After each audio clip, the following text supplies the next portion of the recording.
Great to finally be back home. The Cubs will wrap up the first half with 10 games here in the city of Chicago after a 5-4 road trip, and they welcome in the team with the best record in all of baseball, the Pittsburgh Pirates, in the first of a 3-game weekend series. Great to have you with us. Jim DeShays, Len Casper with you. The Pirates have beaten up on a lot of teams this year, particularly in the NL Central, and they have the best mark in all of baseball. Yeah, I'm not convinced they're the best team in baseball, but they have the best record in baseball. It's been quite a story in Pittsburgh. 20 games above 500 now, better than Boston, St. Louis. You see the theme there with Pittsburgh, St. Louis, and Cincinnati, all among the best teams in Major League Baseball. How about this? So last time the Pirates and Red Sox each led their own league in winning percentage, 1903, and they would match up in the World Series. The Cubs need to play a lot better within their division. We know it's top heavy, but they have really struggled within the NL Central. Right, and that's why I pointed out the fact that Pittsburgh, St. Louis, and Cincinnati are among the best teams in baseball. It's just a very rugged division right now. The Cubs are getting beat up by the teams in the Central. They're holding their own against the teams outside of the Central Division. They're going to have a chance to get that turned around a little bit here with 3 against Pittsburgh, and they finish the homestand with a 4-game set with the Cardinals. Warm day, wind blowing out, but it could be a pitcher's duel today because it's Jeff Samardzija, who's had a lot of success in his career against the Pirates, against left-hander Francisco Liriano. We'll have the Bucks and the Cubs next.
Area and Northwest Indiana Lexus dealer who invites you to test drive a Lexus today.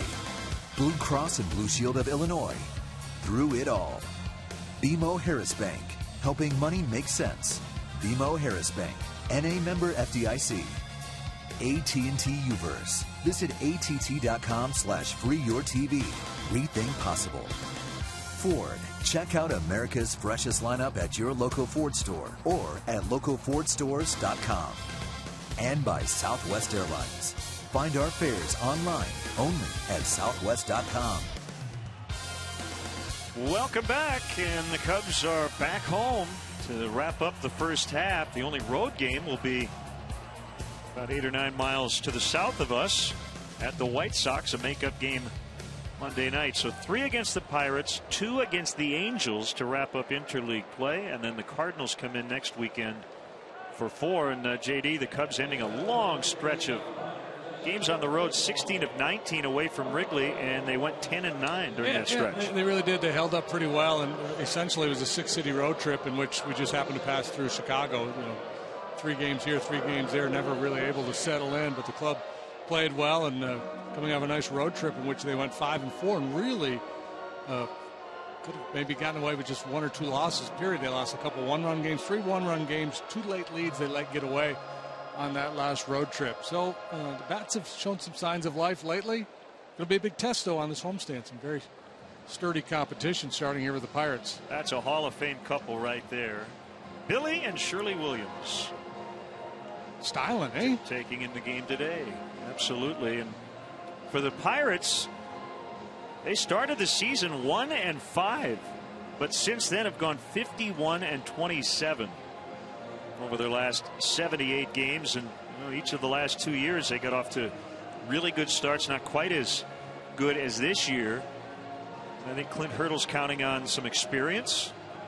A lot of the guys on this current roster went through that, struggled after August 1st. Well, it would just be, there's no way they don't finish with at least a winning record this year. I mean, they played so well in this first half, and the pitching has been so good. It would just be cataclysmic. I know we've seen it happen the last couple of years where they've been in real good shape and let it slip away, finished below 500, but they're significantly better. They're 20 games above 500 right now. As I said in the open, I'm not convinced that they're the best team in baseball. They currently have the best record. Their pitching has been outstanding despite the fact that they've had to use 11 different starting pitchers. Starters have been good. Bullpen has been unbelievably good, with Grilly slamming the door and Melanson setting up. And not just those two, just that whole mix out there in the bullpen has been really good. They lead the majors in earned run average. And defensively, if you believe in defensive efficiency, according to Baseball Reference, basically a defense's ability to turn balls in play into outs, they trail only the Oakland A's in that category. So run prevention has been the main reason the Pirates are where they are. So the Cubs take the field behind their ace, Jeff Samardzija. Struggled a little bit his last time out against the Pirates, and he'll face this Southwest starting lineup. Starling Marte could get consideration for the All-Star game, and the players will be announced tomorrow. Neil Walker, the switch hitting second baseman. Andrew McCutchen, red hot. Garrett Jones, a Chicago area native, has hit in 10 in a row here at Wrigley. Pedro Alvarez, his manager thinks he should be on the All-Star team. What a year Russell Martin has had, particularly on defense. Jose Tabata recently off the DL. Jordy Mercer's taken over most of the playing time at short, and the pitcher Liriano will hit ninth. Cubs defensively, a little different look this afternoon. Soriano's back out in his customary position in left field, but Dave Chappelle gets a start in center. Scott Hairston in right field today. The Cubs faced very little, if any, left-handed pitching on the road trip. So Hairston, Ransom, those guys that typically play against lefties, have not had many at-bats lately. Ransom, Castro, Barney, Rizzo on the infield. Leonardo Navarro swinging it too well to not have him in the lineup. He does the catching today. Our Lexus pursuing perfection starting pitcher is Jeff Samardzija. The Cubs have won his last 4 starts. Overall, he's 5-7 with a 334, 120 punch outs. That's good for third best in the National League, and he's been really good against the Pirates in his career. As Len mentioned, struggled a little bit last time against them, but in 5 career starts, he's 3-2 with a 1.66 ERA. Vic Carpazza served in the United States Air Force before enrolling in the Wendelstedt Umpires School 10 years ago, and here he is. Joined the Major League staff full-time this season. Cedarstrom, Danley, and Barksdale on the bases. Some guys just got to wear a uniform. Yeah, that's Air Force umpire. Can have a uni. We want to welcome those viewers watching us on ESPN UK and on the MLB network. Great to have you with us. The only matinee, everything else in baseball will be under the lights. Settle in, sit back. Hopefully you're able to digest the 69 hot dogs you ate yesterday. Watch some hardball.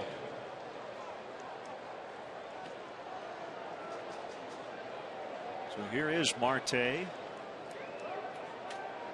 He's in with a 9-game hitting streak.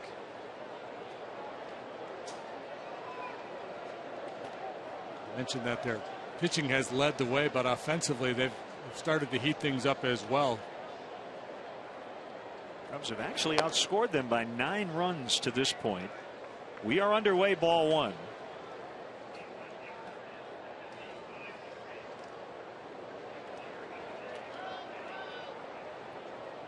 Marte has pop. He also has tremendous speed. He's going to be able to show some of that speed after leading off the game with a base hit. Now has a 10-game streak. Multi-dimensional player. 8 home runs, 8 triples. He has stolen 23 bases.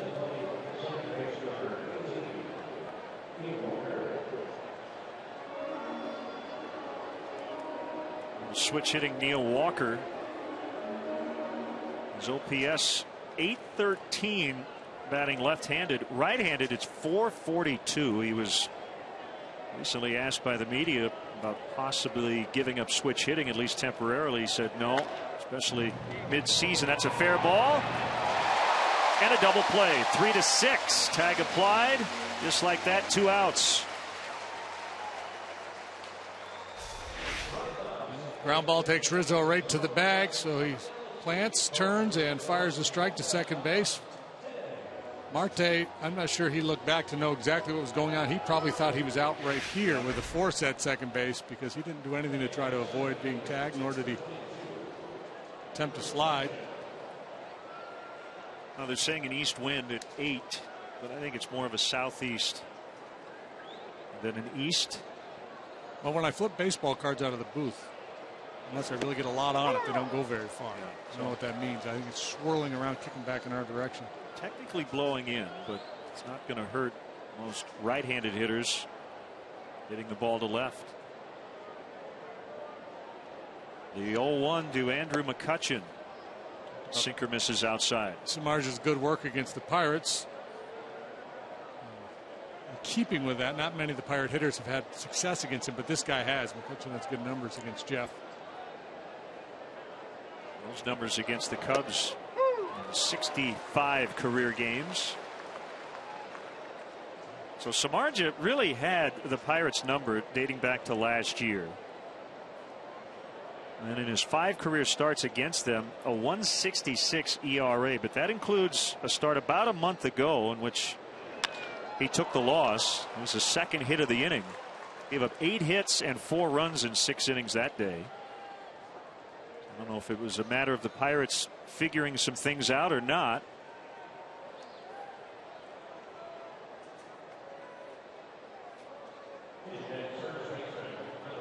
And here's Garrett Jones. This is a fastball that's right over the heart of the plate for McCutchen, and the way he's been swinging it lately, you're not likely to get away with it. Well, that's a good looking swing. Head rate on the ball.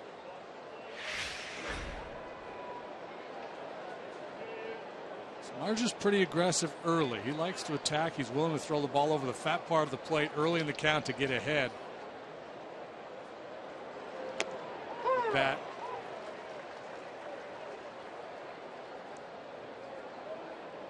Pirates have been looking for more offensive production out of right field. Jose Tabata just came off the DL, is going to get a chance to play a lot there. Garrett Jones occasionally gets starts in right. He and Gabby Sanchez will share the time at first for the time being. 0-2.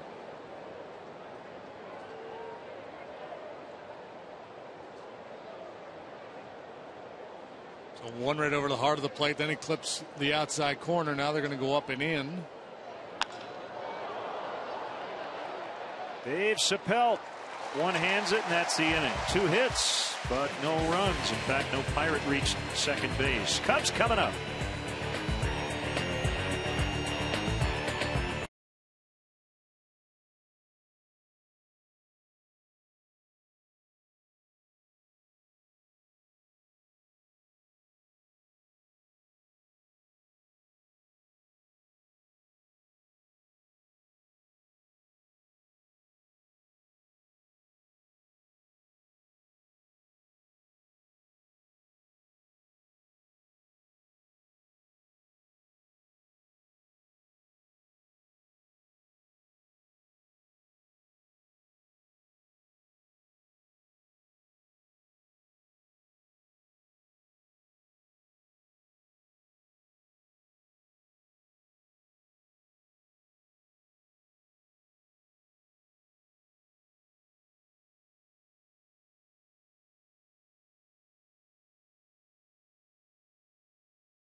Lineup who haven't been for a while. Dave Chappelle, his first action since being recalled from AAA on Tuesday. Castro hitting second. Deanna Navarro, batting third. Alfonso Soriano's been hot lately. Cody Ransom in at third for Valbuena. Anthony Rizzo hitting sixth for the first time this season. Scott Hairston, his first start in 2 weeks. Barney plays second, and Samardzija bats ninth. Pirates defensively, plenty of speed in the outfield. Marte, McCutcheon, Tabata. Infield of Alvarez, Mercer on the left side. Walker, Jones on the right. Russell Martin, very good behind the plate. Our Lexus starting pitcher for the Pirates, Francisco Liriano. When he's been good, particularly against the Cubs. And how overall 7-3, 2.23 ERA. Started the year on the DL. He's only made the 10 starts. Doesn't have enough innings to qualify among the league leaders. If he did, he'd have the third best ERA in the National League. 0-2 on Chappelle. Martin will pounce on it and get the out.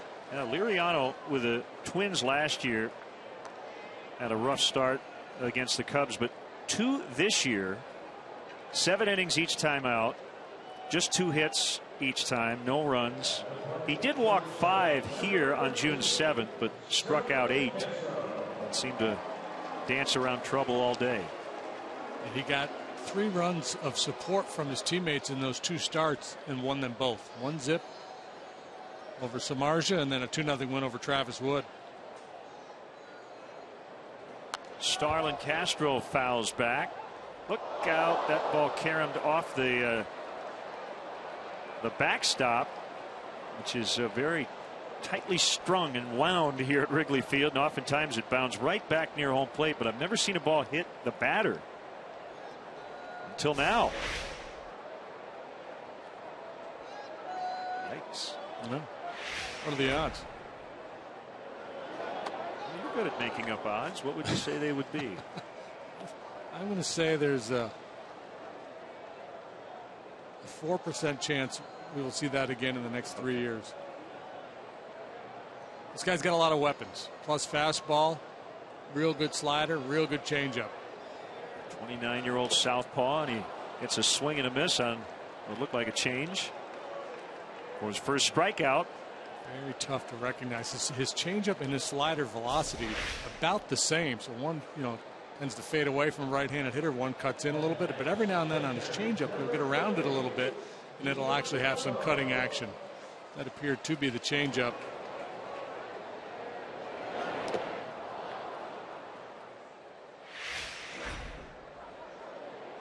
So Deanna Navarro hitting in the 3rd spot for the 3rd time in his career. And one reason, he's 12 out of 22 against lefties, batting from the right side. Deanna jokingly questioned his manager's sanity. He looked at the lineup card today. Well, there's the numbers to support it. Hitting .545 as a right-handed batter. Not a ton of at-bats, but you're looking to put a lineup together against a guy who's been as tough on you as Liriano has. You're willing to shake it up a little bit.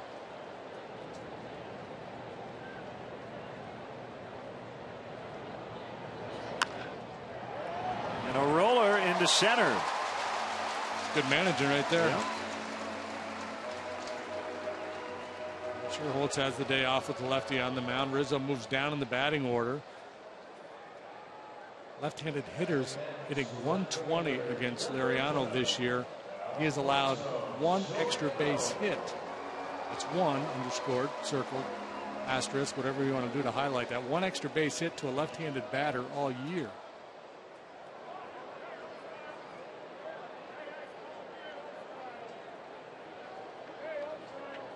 The best stretch of the year here for Soriano. Series in Seattle and then in Oakland. 10 hits, 3 doubles, 3 homers, 9 RBIs over his last 6 games.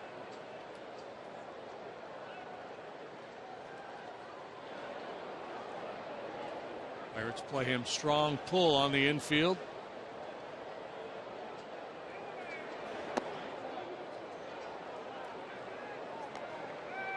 In certain spots, you might consider not even holding on to Yonder Navarro at first, but no reason for Jones not to, because Soriano rarely will roll a ground ball over there anyway.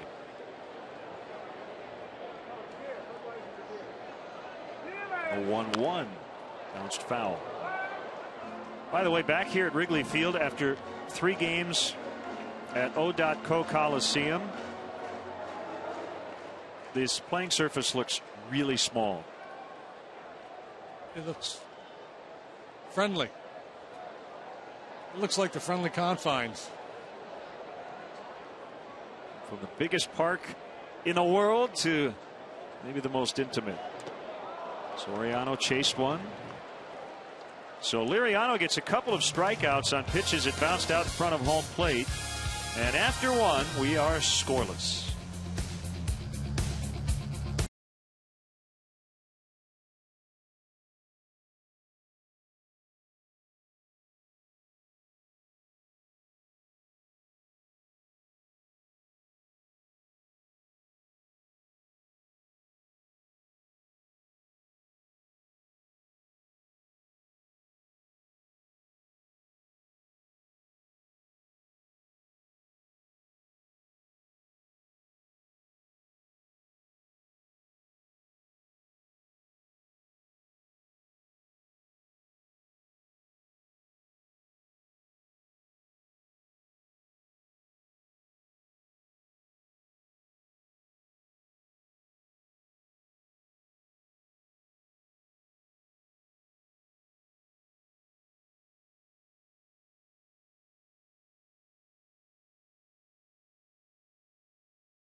The foul territory on the first and third base lines. Also note that the big monstrosity out there in straightaway center field in Oakland, Mount Davis, a little different feel.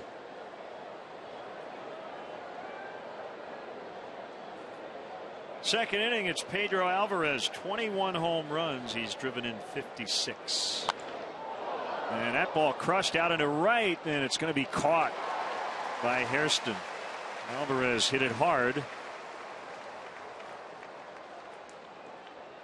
Cubs Pirates this Sunday. It's a 1:20 start time. First 5,000 children 13 and younger will receive a Cubs marquee dry erase fathead. Compliments of Comcast Sports Net. After the ball game, the first 1,000 children will have the opportunity to run the bases. For more information or to purchase tickets, visit Cubs.com. That's a picture there on the side. The dry erase fathead of the iconic marquee here at Wrigley Field. Russell Martin caught a couple of base stealers in the same inning yesterday against the Phillies. He is the only catcher with 60 starts and no errors.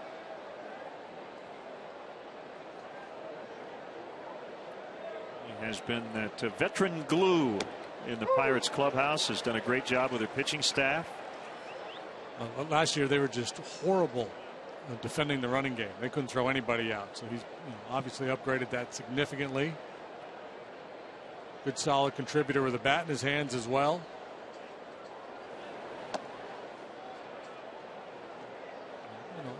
it's nice to have that steady veteran back there when you've had to introduce so many different pitchers. As I mentioned earlier, 11 starting pitchers they've used this year because of injuries. Still have the best ERA in baseball. Down into the right field corner. Hairston will have to go get it. Martin has a standing double. First extra base hit of the ball game, and the third Pirates knock.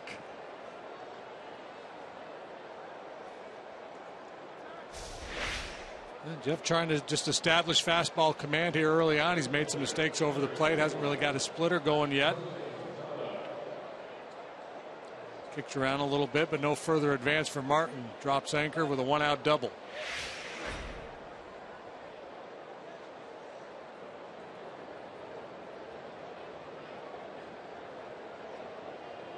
Now Tabata, who missed nearly 6 weeks with a strained oblique, activated on Wednesday, and he looks at a heater inside. Not a bad idea if you feel like the opposition's getting some pretty good swings at your fastball. Make sure you push him back a little bit with some good inside heat. You certainly can do that. You see him at 98 miles an hour once in a while.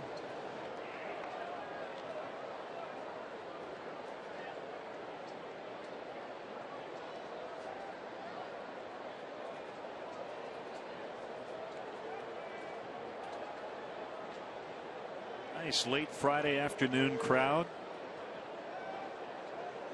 The 3:05 start, especially after that long trip from the Bay Area. Dale was asked about it before the game. Said, yeah, it's 2 extra hours. Those 120s are tough after coming back from the road.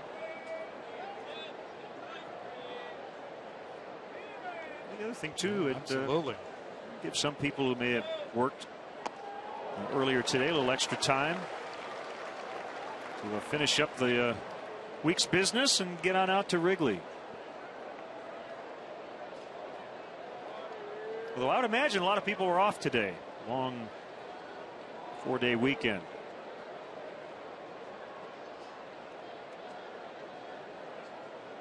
Big crowd. Beautiful day for baseball. The 2-2 off the inside corner. Shortstop Mercer is on deck. Marge's fastball average velocity just a tick below 95. According to Fangraphs, Matt Harvey and Steven Strasburg throw harder.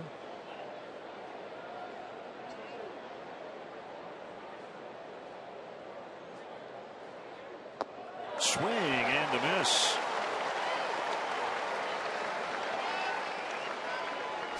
His first strikeout. Slider. Well placed. He was trying to throw the fastball out there earlier in this sequence to top it. I couldn't get it out there. Couldn't get that fastball to the outside part of the plate. It kept running in off the plate on him. So opted to go with the slider out there. Brings up Mercer, who's now started 16 of the Pirates' last 18 games at short, and he will not get a chance to swing the bat. They'll go after the 0-59 batting Liriano on deck. And this is all about Liriano because he has been so good this year and so good against the Cubs. They're going to put the 8-hole hitter on here. I think if a lot of different pitchers are on the mound, you're going to go ahead and pitch to Jordy Mercer. But one run could prove to be the difference in this game. I mean, the way Liriano's been. It was yesterday as the Cubs lost 1-0 for the 3rd time this year.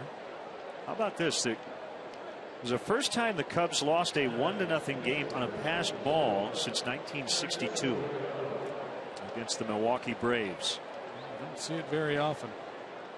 I'm not a big fan of intentional walks, especially early in the game, but I get it this time. It's understandable, especially because Liriano hasn't done much with the bat in his hands. He tries, though.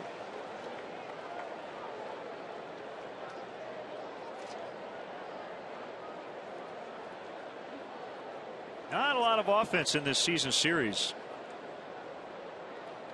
The Pirates have hit 197 against the Cubs. The Cubs batters have batted 169 versus Pittsburgh. The Pirates have won 6 of the first 9.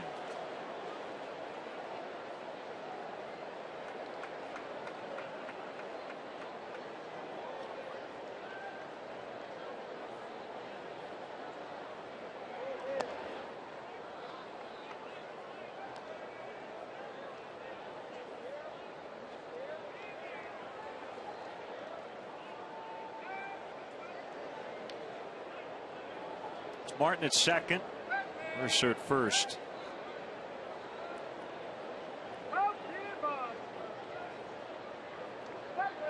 There's a 1-2. A base hit in the left. Martin coming around. Soriano's throw is cut off by Ransom. They will tag Mercer. Martin's run counts. So after the intentional walk, Francisco Liriano gets his first RBI, and the Pirates do grab a 1-0 lead.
Serves this little soft line drive into left field. Soriano gets into it, on it, in pretty good shape, but the throw was clearly going to be offline. Ransom did the right thing, cutting that ball off and getting the out. You see Martin with 2 outs. He's moving with the swing.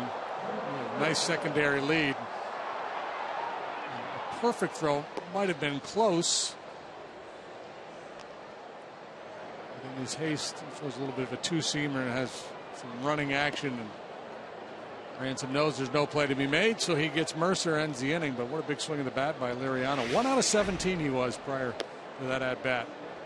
Hey, you can't beat summer in Chicago, especially in beautiful Wrigley Field. So gather your friends and family and make Cubs baseball part of your plans. Tickets are available for this homestand. It also features matchups against the Angels and Cardinals. To purchase tickets, go to Cubs.com. And also, we'd love to hear from you. Send us your comments on today's game through Twitter using hashtag Cubs Talk. And we will read our AT&T tweet of the game a little later. Yeah, I'm with you. I think Ransom made a nice play, realizing that that throw had no shot to get Martin. Right. I mean, even if it's on line, it would have been a reasonable play to go ahead and cut the ball. Once you see that back runner out there in no man's land, you know you have him. You're still all about preventing a big inning early in the game. And once it's offline, you've got no chance.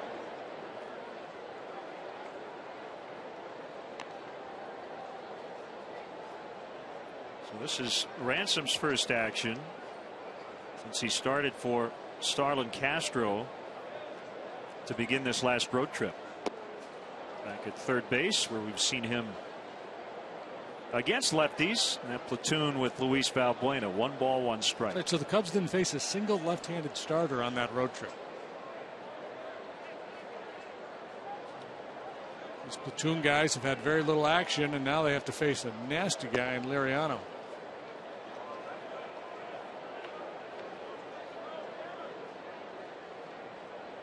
Next lefty they'll face will be Hector Santiago Monday night at U.S. Cellular Field. Charlie Morton tomorrow, and A.J. Burnett, Pirates ace, will return from the DL on Sunday. Outside, it's 3-1. Liriano pitches today like he did the last time we saw him. You cannot count on a fastball in these fastball counts. He did not give in at all in that last start. Change up, sliders. There's a slider. He's more than willing to walk you as opposed to throwing a cookie in there and letting you take a big swing at a fastball, despite the fact that he's got a good heater. Formula is working well for him. He started the year on the DL with a fractured right forearm, the non-pitching arm. Did not make his season debut until May 11th as he surrenders his first walk. Since he debuted with the Pirates, he's tied for the National League lead with 7 wins. Well, I think the key to this game for the Cubs is going to be what you saw Cody Ransom do right there, just being willing to take the walk. Don't get too jumpy. Don't assume fastball in those fastball counts.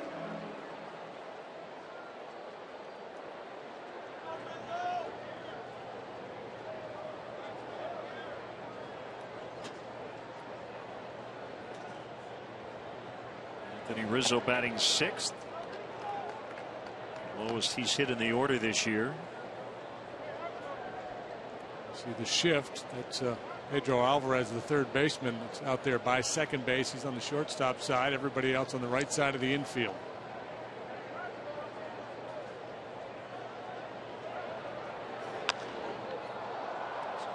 Possibly could try to turn a 4-5-3 double play.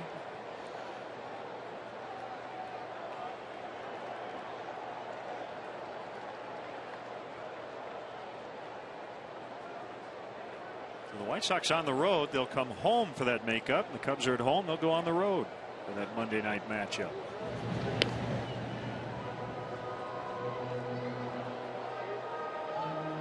They're coming off a tough stretch. Did not have a lot of success on the road trip.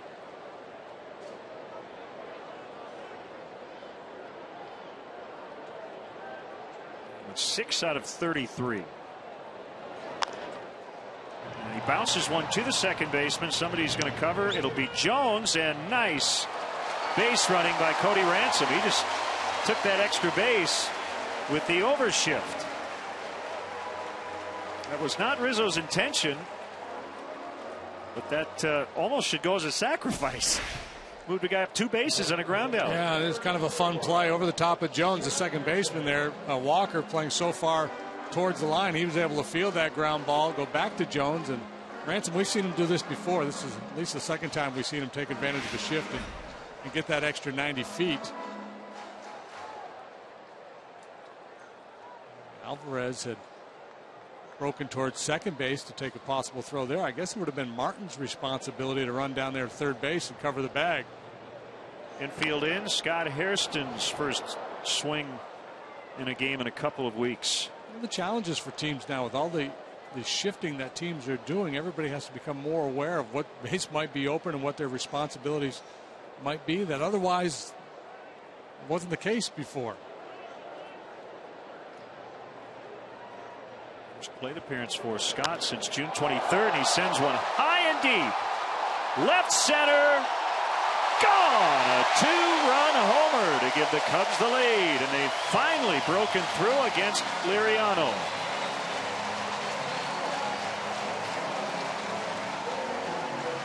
That's the one thing Scott Hairston has been able to do, provide some pop against left-handed pitching. The batting average not there for him. He's hit into some tough luck to go along with some struggles, but this is home run number 7 on an elevated fastball. Ford home run replay. 0-1 fastball. All 7 home runs against left-handed pitching. Welcome home, fellas. 13 hits against lefties. There's a ball in the air off the bat of Darwin Barney. It'll be caught on the warning track by Marte. 13 hits, 7 homers against lefties for Hairston. I'd have to say that ball would not have been out of any of the parks we played in on the road trip.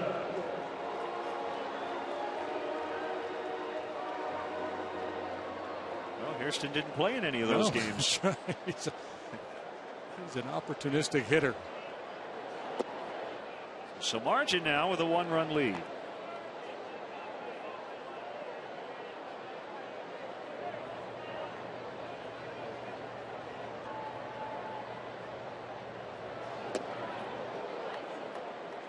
Leaves it a change. It's 1-1.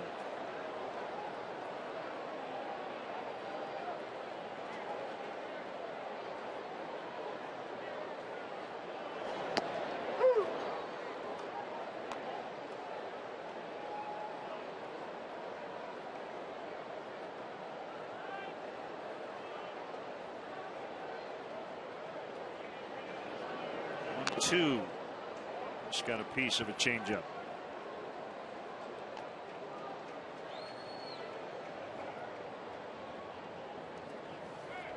Well, this would be progress. 2 runs on 1 swing today.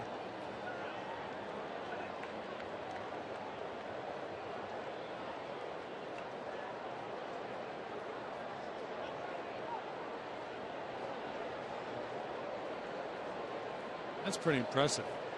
The lack of at-bats he's had lately. Step up and do that. Swing and a miss, strike 3. But Scott Hairston's 2-run homer gives the Cubs an early lead after 2. It's the Northsiders 2 and the Pirates 1.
On Comcast Sportsnet, tune in as the Cubs go for the season sweep on the South Side. Coverage begins at 6:30 with Subaru pregame live. Don't miss Cubs White Sox, the Crosstown Cup finale. It's Monday night at 6:30 on Comcast Sportsnet.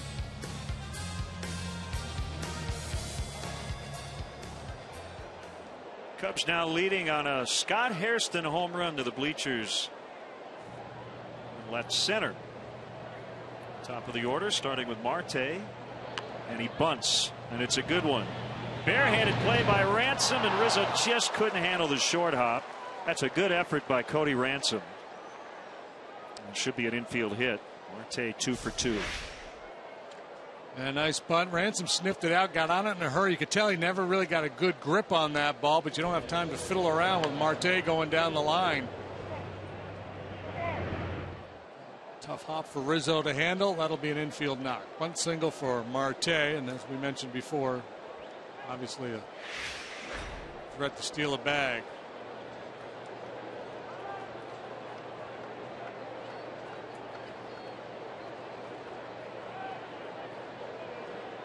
Walker bounced into a 3-6 double play. Hit it right to Rizzo in the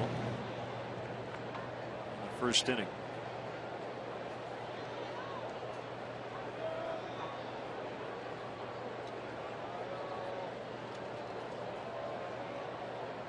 It's been a really good month for Walker in his career. Hitting 345 in the big leagues. He shows bunt and the Cubs pitch out.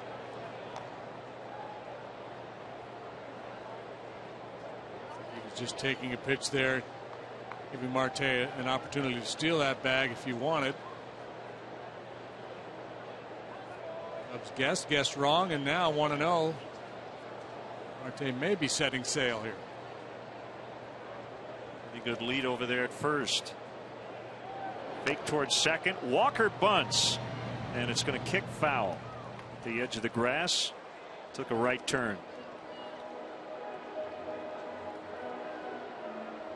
1969, everybody's bunting. I think Walker did that on his own with the runner moving. Yeah.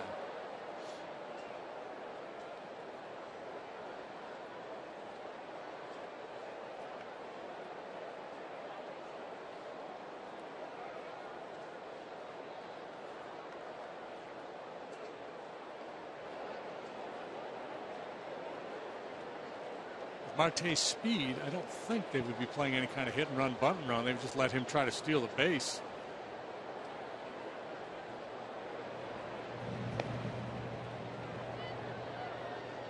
Well, that's the thing with green lights, right? I mean, there are times as a batter you'd like to know when a guy is going to go.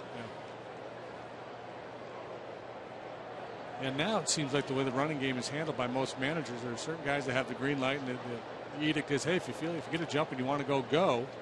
Marte goes again. The throw didn't get him.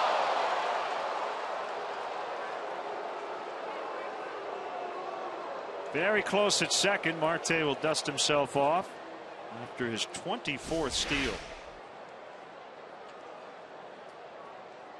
The throw is a good one, and you're going to get a good look at it. I think that hand got in just before the tag was applied.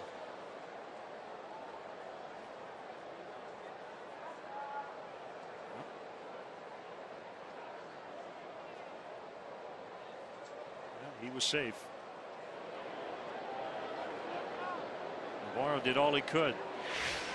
2-1. The pitch. Walker took a half swing. 2-2.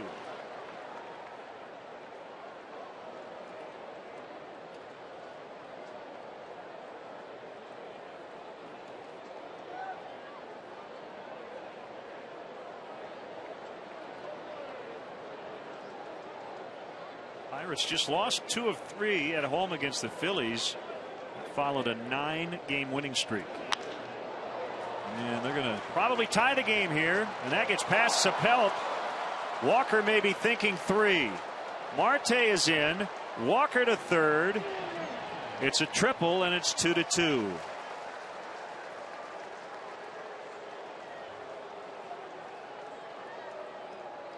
Pirates getting some really good swings at Jeff Samardzija here in the early going of this ball game. 2-2 fastball up in the zone, and Walker whacks it towards the alley in right center. Spelt did not have the best of angles. Surprised obviously at how well that ball carried.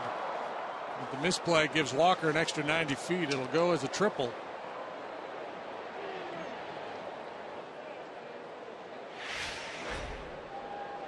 Still nobody out.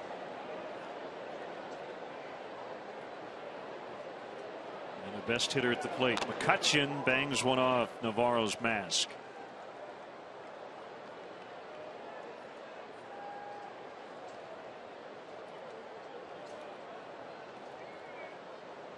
McCutchen began the day at 299. First inning single, now to 301. Now the hits come in bunches from McCutchen. Really one of the elite players in all of baseball. Can do it all.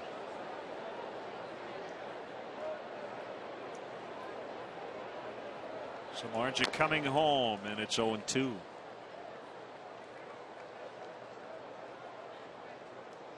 This is where you're thinking punch out. If you're a strikeout pitcher like Samardzija, and clearly he is one of the best in baseball, you got 2 strikes on McCutchen. Throw a couple chase pitches. Slider down in the dirt, fastball way up.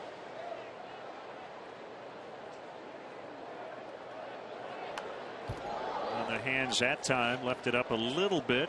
Yeah, the slider backing up on him. I don't think that was one of those front door sliders. He's just having a hard time locating everything right now. Or was it a split? Tumbling split. action.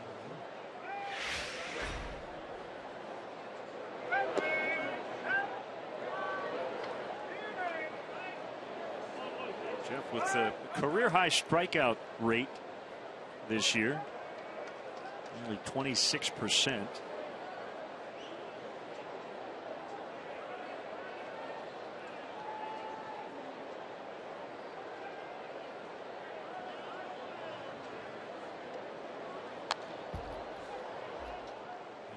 .97 there. McCutchen quick just to get a piece and stay alive. McCutchen's so balanced in the batter's box. A little wasted motion. I think if you're trying to teach a young kid a good solid approach at the plate, you could do a lot worse than copying Andrew McCutchen.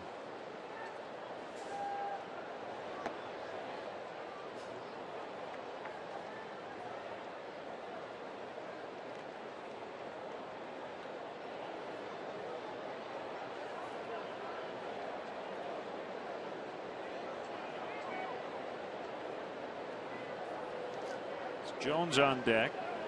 Go ahead run at third. Pirates already with 1 lead. They're trying to take another here after the Cubs scored a couple. All of a sudden a full count after an 0-2 start. The game, the strategy part of this game is all about risk reward, right? You play it one way to try to prevent something. You know you're giving something up, and that's exactly what happened in the second when they walked Mercer to get Liriano up there.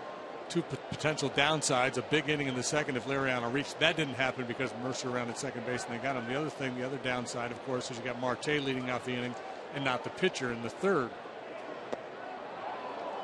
Ball 4.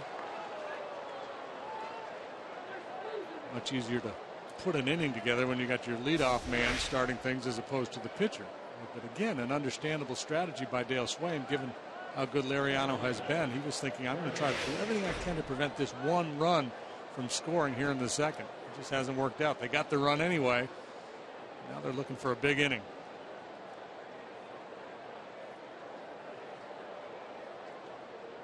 The Tinley Park, Illinois resident, Garrett Jones.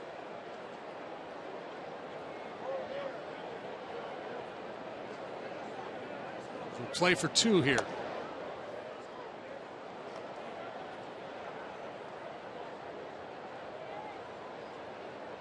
McCutchen over there at first, 17 out of 22 stolen base chances. Our AT&T U-verse multi-view, 1 in, and they're threatening to get more here in the third.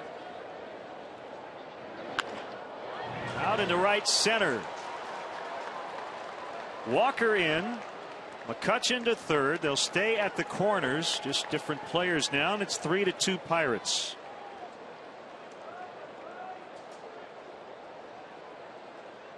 Samardzija hoping he could get Jones to roll over on a split finger pitch. Watch Jones use the legs to go down and get that ball.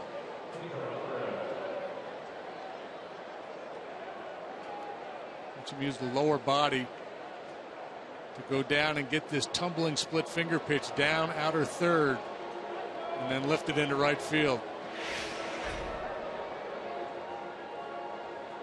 Chris Bosio out to talk it over.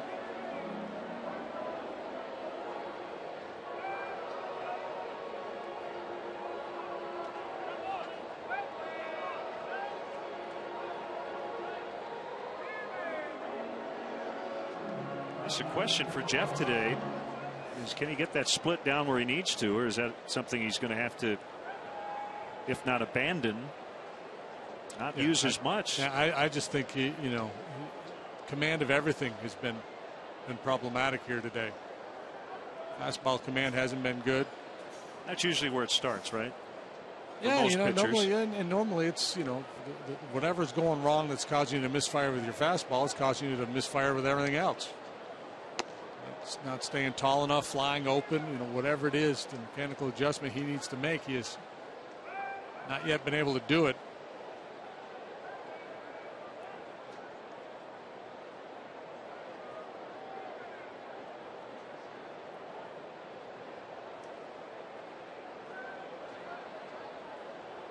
The 1-0 to a dangerous Pedro Alvarez, and he pops it up. Shallow left. Castro's out. He's going to be called off by Soriano. The runners will hold. It's the first out. Yeah, in Oakland the other day, there was a collision in the outfield between those two guys, and Soriano said it was on him for not being more aggressive, calling Castro off. Castro was given the error on the play. Soriano, after the ball game, said, "No, that was on me. I was a little bit late." Castro was flying all over that ballpark in Oakland, that big foul territory. Showed a lot of range.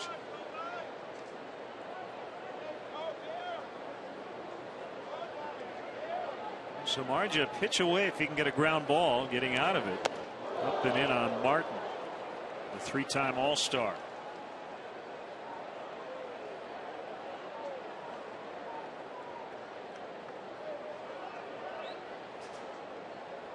Former Dodger and Yankee.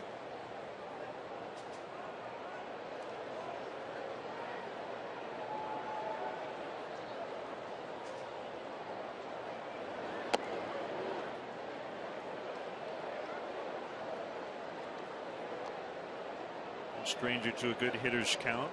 He's had a pretty good eye at the plate. Yeah, earned a reputation early in his career being a good handler of the bat, a guy you could hit and run with. Over 352 on base average. The 2-0 and a good rip at a pitch, and he fouled it off.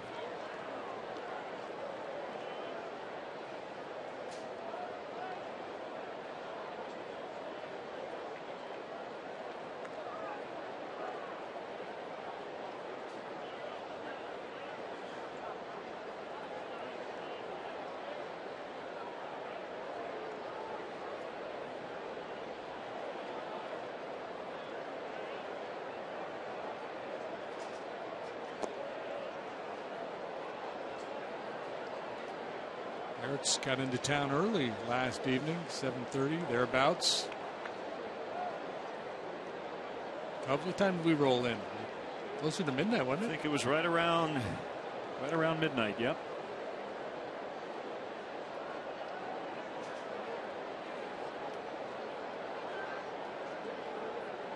Try to jam him here. Sinker down and in. But that was the pitch that was so good for him in his start against St. Louis a few starts ago. Cardinals, an aggressive team, line drive hitters, spraying the ball all over the field against the Cubs in that series. But Samardzija able to neutralize him. A lot of two-seamers down and in.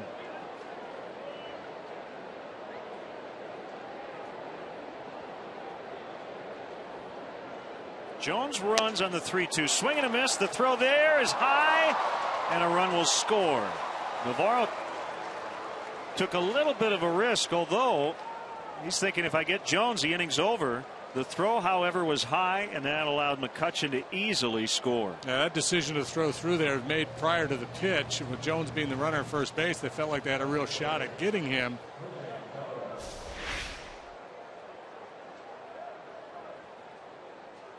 It was fast.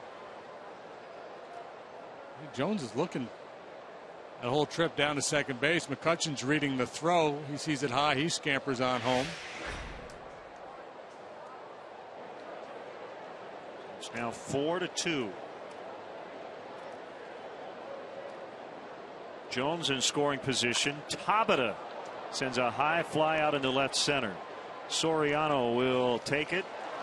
And the inning is over. They get 3 runs to re-grab the lead. It's now 4-2 Pittsburgh.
Double steal, essentially. Navarro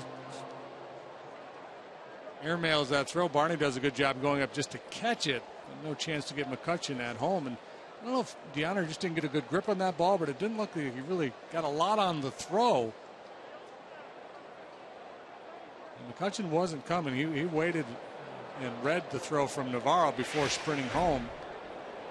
So it will go as a steal of home. In the scorebook, Dave Chappelle, 1 ball, no strikes.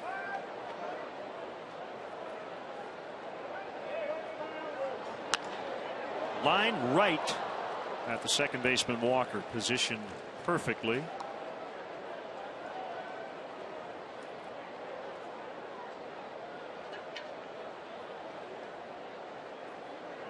Funny how this game works. Second inning, we're talking about possible 1-0 game, and now we're 4-2 in the third.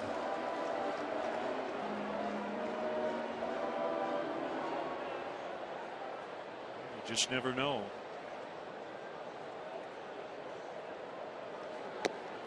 Samardzija was almost untouchable against the Pirates.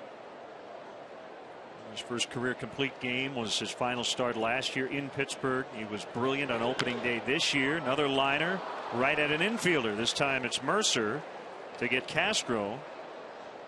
These last 2 times, it's been a much different story for Samardzija, giving up a ton of hits. Yeah, the more opposing hitters see you, the more of a book they get, the more you get a sense of how you're going to try to get him out, the movement on your pitches, and you know, today it's mostly about command, lack of command, but that coupled with the fact that the Pirates have seen him a few times now in the last couple of years, including this is his 3rd start against them this year. So they kind of gained that edge a little bit. They go start to start, and most of these at Pittsburgh. Firestone complete auto care index. The Pirates leading the way in earned run average. Those teams in the National League. July 23rd last year for Samardzija, 8 innings, 1 hit, no runs. Then the complete game, 4 hits, 2 earned. Opening day this year, 8 innings, 2 hits, no runs. May 22nd, 7 innings, 3 hits, 1 run. And on June 8th, 6 innings, 8 hits, 4 runs, and already today, 3 innings, 7 hits. He's allowed 4.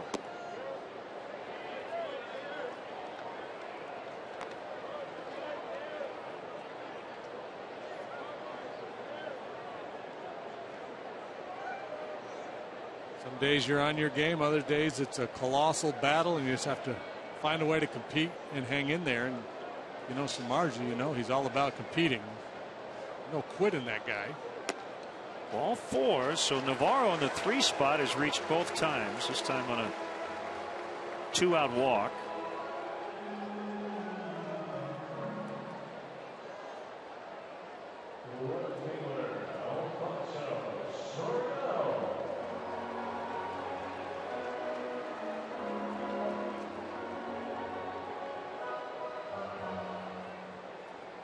That's just messing with karma right there. You get 2 line drive outs, then you walk the next hitter. You got to be kidding me. Rockets at people. Like that, yeah, huh? Don't be doing that. 1 strike. Second walk at the game for Liriano. The first one, Ransom, scored on the Hairston home run.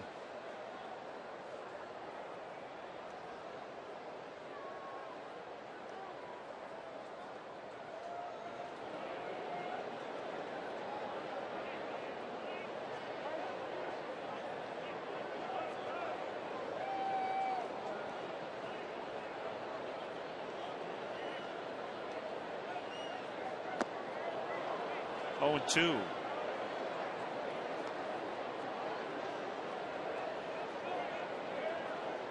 Mike Davis has returned to the Mets. 21 games at AAA Las Vegas. 293 with 7 home runs. He's going to hit cleanup against the Brewers tonight. At Met Club, they just need some fresh bodies. They played a bunch of extra inning games. Did they go 15 yesterday? 14, something like that. It was 15 and lost to the Diamondbacks. Yeah, 5-4. Zach Wheeler for the Mets, and Johnny Helweg really struggled in his major league debut against the Pirates. He'll go for the Brewers. Game in Milwaukee tonight.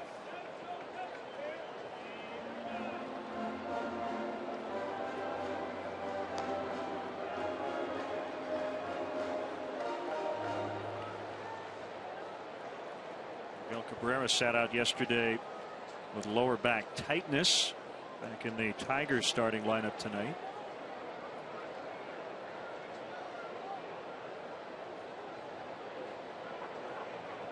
It's against Cleveland at Progressive Field. Swing and a miss, strike 3, and the inning comes to an end. Liriano has struck out 4 and has a 4-2 lead as we head to the 4th.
Doritos Locos Tacos from Taco Bell.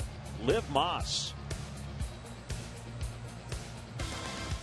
Great to see the Menards grounds crew.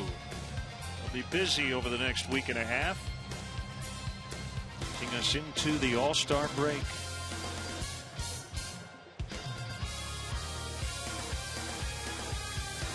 Take a look around baseball. Chris Davis and the Orioles will be in New York tonight. 32 home runs. We mentioned Miguel Cabrera back in the Detroit lineup. The Diamondbacks back home. Paul Goldschmidt leads the National League with 69 knocked in. Arizona with a 2.5 game lead over the Rockies. Strike one on the outside corner on Jordy Mercer.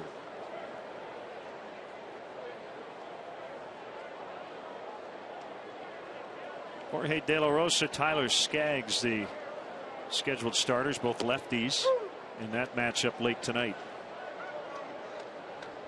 Skaggs brought up from AAA Reno to replace Trevor Cahill, going to the DL with a hip injury. Rolled foul by Mercer.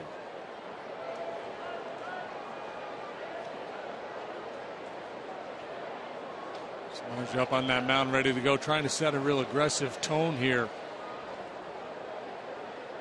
Pirates have pretty much had their way so far. He's trying to flip that.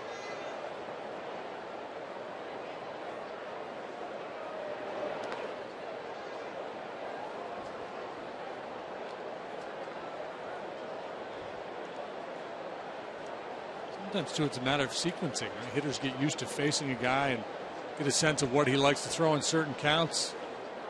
If you recognize that hitters are laying off pitches that they normally would chase, you have to make a little bit of an adjustment. Fouled into the upper deck. It's been quite a month, about 3 weeks, since Mercer grabbed most of the playing time from Clint Barmas at short. Barmas, a terrific defender, hasn't given them much offensively.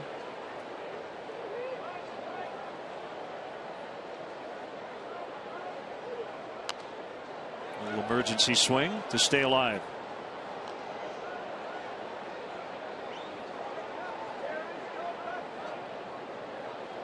Not a lot of swings and misses from the Pirate hitters here today. Pretty well locked in.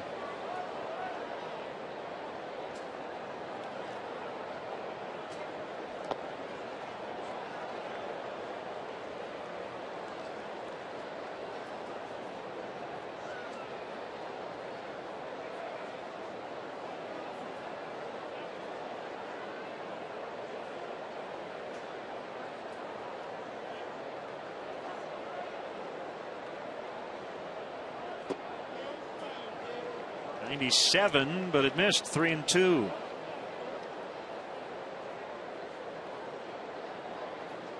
Nice note on Twitter from Per Gravinius from Sweden. It's a Friday night in Sweden. Catching the Cubs game, ball 4. So Marja not real happy.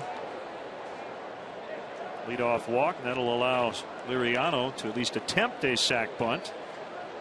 He got the jump on Mercer 0-2 and just couldn't finish him off. And again, Mercer spitting on those 2 split finger pitches in that sequence like he knew they were coming.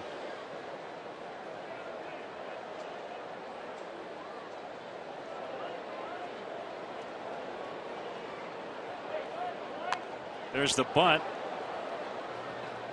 And Navarro will get him. Sack for Liriano, goes 2-4. So what's going on over in Sweden? Just hanging out, watching Cubs baseball. I like that. Hey, calling all educators. Take a break from grading papers on July 9th. The Cubs salute our favorite teachers during the 3rd annual Teacher Appreciation Night at Wrigley Field. Enjoy your evening as the Cubs host the Angels at 7:05 as a part of the Budweiser Bleacher or Terrace Reserved Outfield ticket package. You'll get a limited edition T-shirt and a special post-game lap along the warning track. For more info or to get tickets, it's Cubs.com/special events. Marte takes a pitch inside.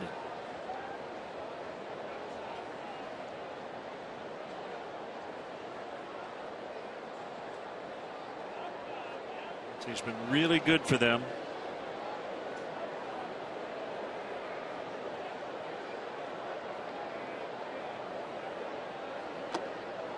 Foul tip that time. 1-1.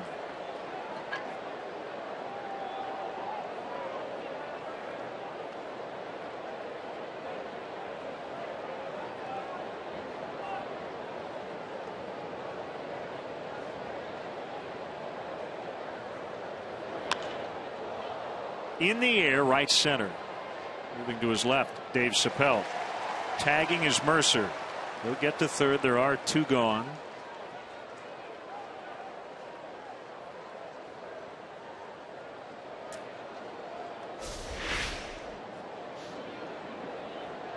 Mercer realizing early that this ball is going to be caught, goes back and tags.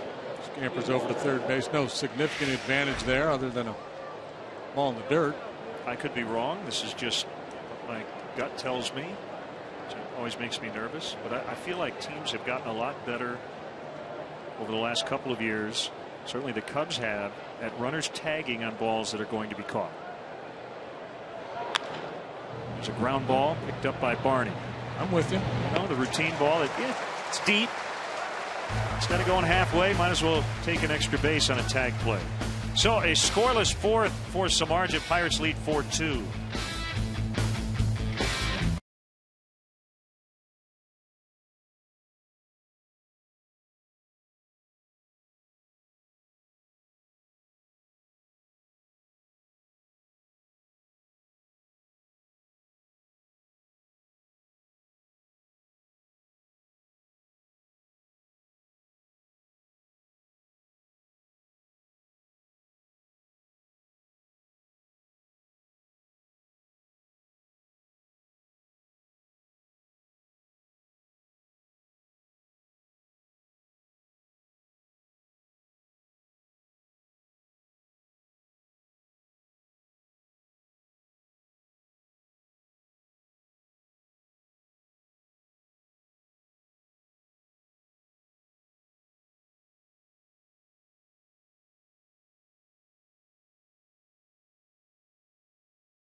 I thought tomorrow was StubHub Day. 3:05 ball game. The first 20,000 fans will receive a Cubs T-shirt courtesy of StubHub, the official fan-to-fan ticket marketplace of Cubs.com. And it'll be Charlie Morton and Edwin Jackson on the mound. Carlos Villanueva will return to the Cubs rotation on Sunday. He'll face A.J. Burnett, who's coming back from the disabled list.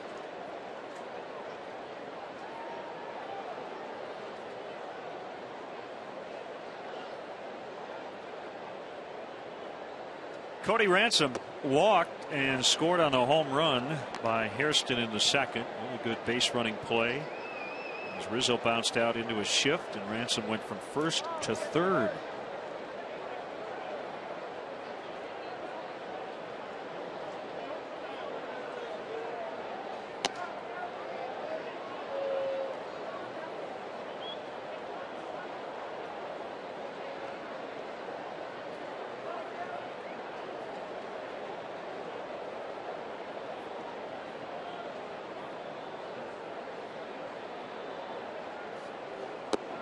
Swing and a miss, 2-1.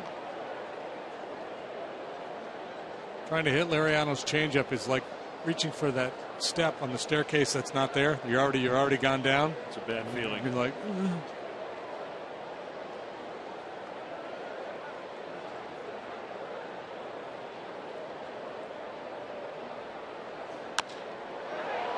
driven to right, but it's caught by Tabata.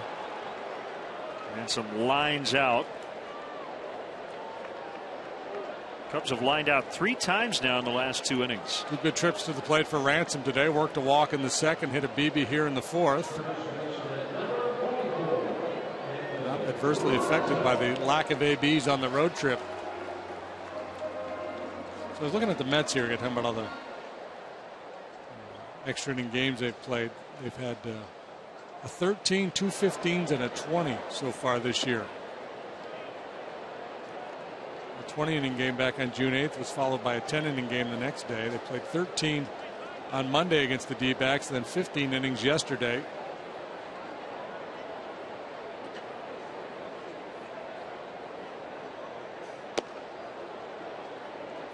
These guys will be ready for the break.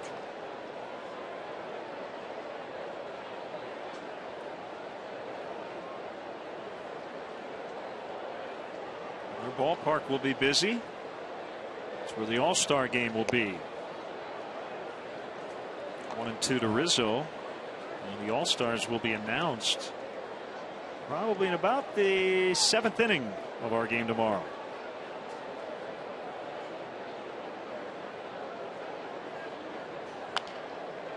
Against the shift, Alvarez basically playing short, and he got him. What a play. Goes 5-3. Alvarez the only guy on that side of the infield. He had to drift a little bit to his right, handle a little bit of a tricky in between hop, throw off balance. He manages to pull it all off and get Rizzo by just a little bit. It was close, but they got him.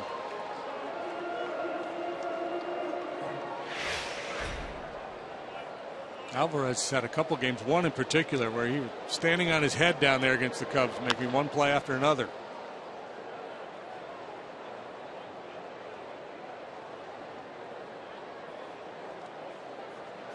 Hairston with a 2-run homer his first time up.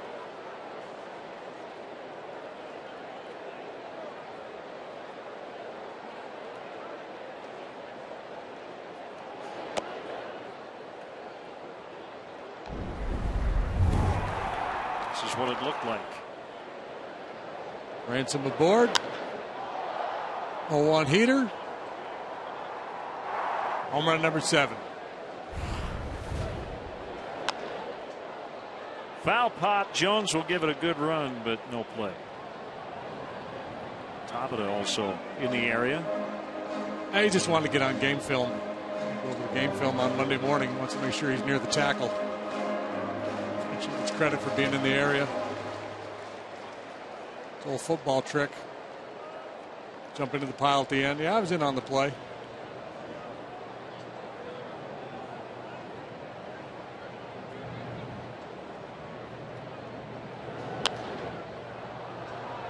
In the air. And Neil Walker will make the catch battling the sun. Get into the late afternoon hours. It's the first 1-2-3 inning for either pitcher, and it's 4-2 Pittsburgh.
Oba Mexican Grill wants to spread their 3-cheese queso love to the Chicagoland area. Opt into Qdoba's mobile club by texting Q to 50500 to receive free chips and queso. Davis slow-mo replay. Location has been a problem today for Jeff Samardzija. It's like real estate, right? Location, location, location. I mean, he's aggressive to begin with. We talked about that at the outset of the game. He likes to attack early in the count, but for the most part, you've seen it a lot today. Navarro setting up on one side of the plate, having to reach back across his body, trying to crowd and leaving it out over the plate. Up in the zone a fair bit.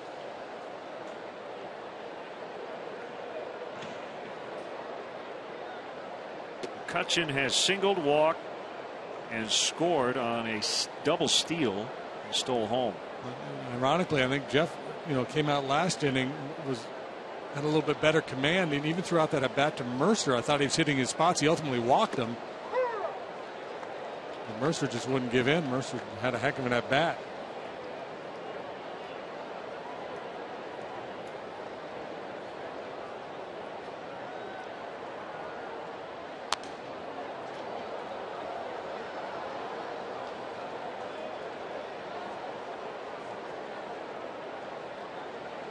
Francoeur has been officially released by the Kansas City Royals. Recently designated for assignment. So he's out there available. McCutchen strikes out. Maybe turning a page with a little good split finger pitch that time. He got the swing and miss he was looking for. Worked them fastballs away, and then the splitter. He was trying to throw this ball down and in. He's just trying to throw that split finger pitch over the heart of the plate and get good movement down out of the zone.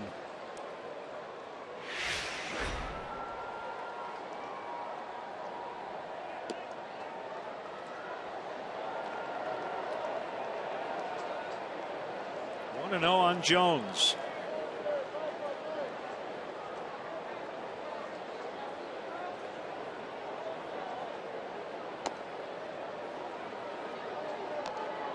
Two and 0.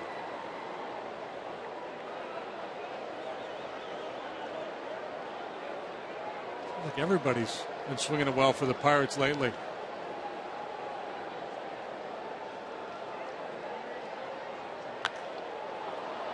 High and deep to right.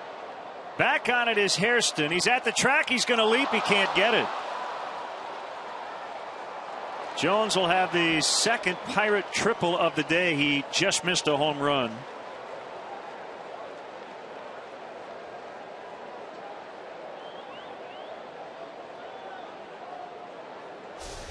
Jones doing an Andrew McCutchen impersonation here today. Stolen base, now triple. That's exactly where this one ends up on the wall. Maybe he had time to take one more step. Not an easy play by any means. Looked like the ball hit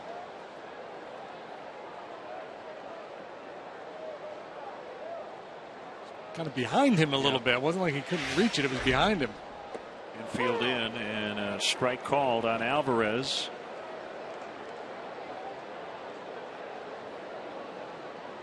If you take a survey of infielders, who would you prefer not to move in against? This guy would be near the top of the list. He hits the ball hard when he hits it. He swings and misses a whole bunch.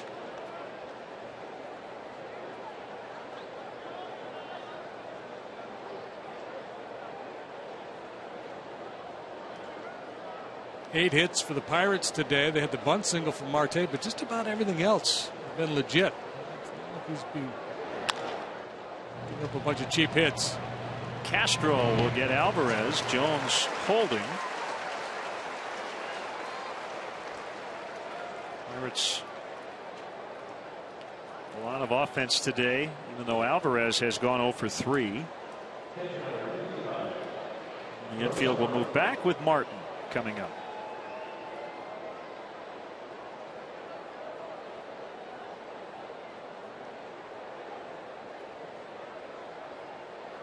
Derek Jeter has been cleared for a rehab assignment. They wouldn't possibly put him with A-Rod, would they? Can you imagine? Tickets would go for. See those two guys in the same lineup? I don't know. Yeah. Got a hit. And we'll head down to first. Martin gets hit a fair amount.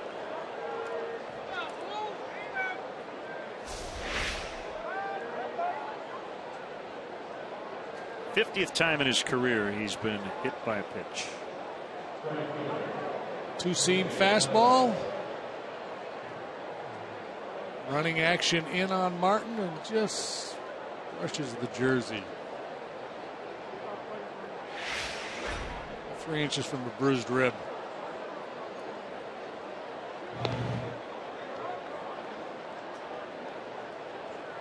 You know how my mind works. I think about bizarre endings to World Series and the quirky rules of baseball.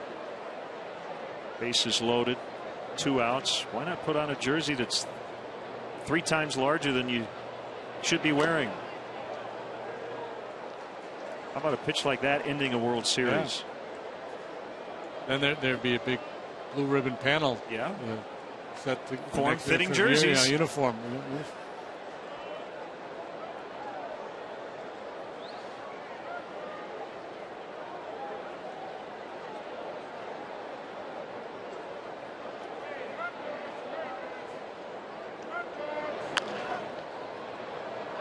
Backhanded by Castro. He's got to throw to first. Safe. Realized he didn't have a play at second. And Jose Tabata just picked up an RBI by beating out that throw. Jones in, 5-2. A good hustle by Tabata. Bounding ball that takes a big hop on Castro, sets him back on his heels a little bit, takes him a little time to recover and get off the throw, and by the time he does, Tabata able to beat it.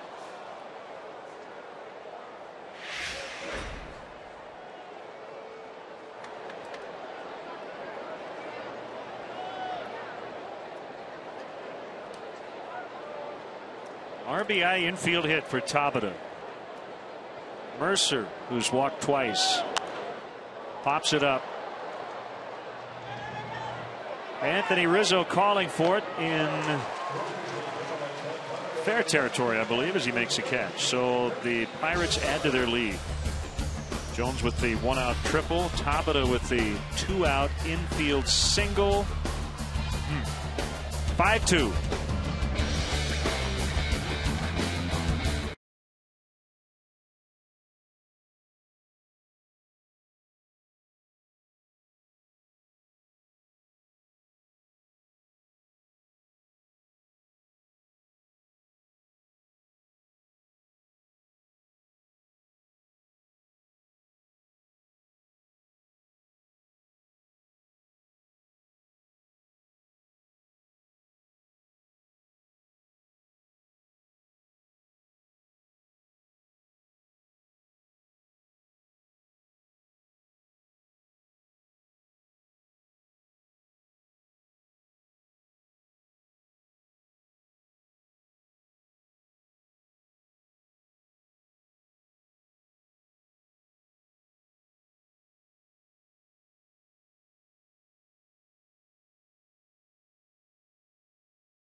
First looked like Castro got him.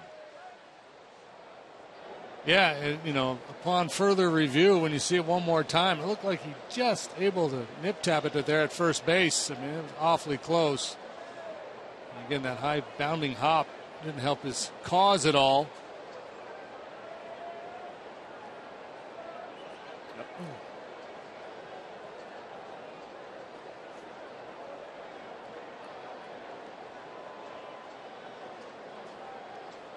Looks like it's in the mitt just before Tabata gets to the base.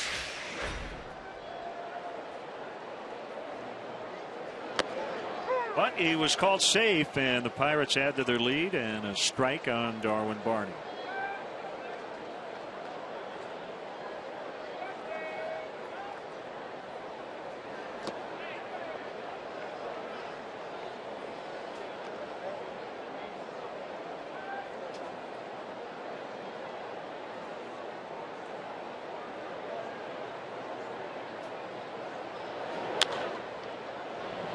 Surrounded by Mercer, gets rid of it quickly, and he beats Barney.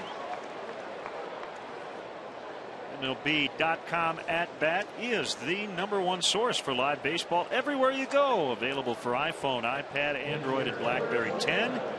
At bat delivers Cubs baseball with live audio, pitch tracking, stats, news, highlights, and more. Text at bat to 31826 or go to Cubs.com for details.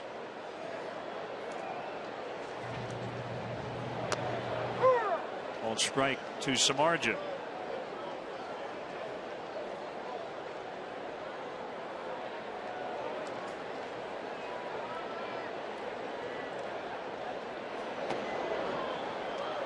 Swinging strike, 0-2.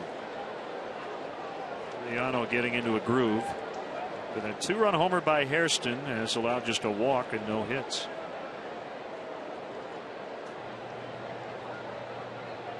Comes on an 0-2 and strike 3 swinging. Get more cash back when you earn up to 5% back on purchases in categories you choose with the U.S. Bank Cash Plus Visa Signature Card. Apply today at any U.S. Bank branch.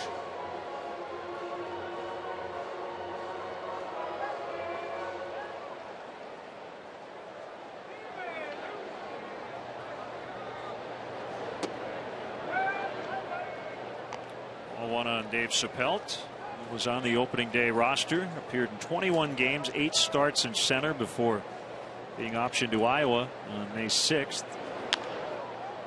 Ground ball, nice play on the short hop by Pedro Alvarez. By the way, Brian Bogusevic considered day-to-day with that tight left hamstring that knocked him out of the game yesterday. 5-2 Pirates.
Chicago sports with Chicago Blackhawks, a championship journey presented by your Chevy dealers. Tune in as CSN replays every Blackhawks victory from the playoffs and every game of the Stanley Cup final.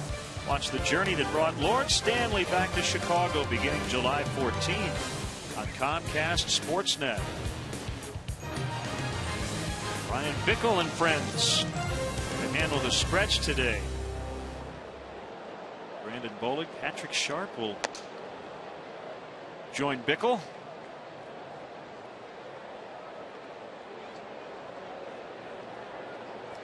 Riano, an RBI single back in the second.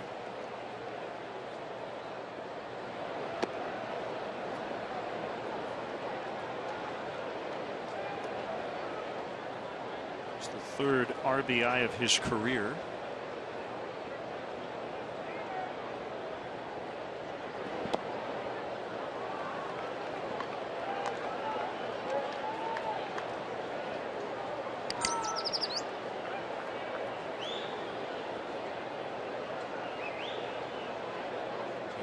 Threw a no-hitter on the south side of Chicago, May 3rd, 2011, as he takes a 4-pitch walk. That was with the Twins. Stuff has always been there. I remember seeing him when he was really young, pitching Houston against Roger Clemens, and man, he was good. Might have been his rookie year. Had arm issues, Tommy John surgery, November of '06, shoulder problems a couple of years ago.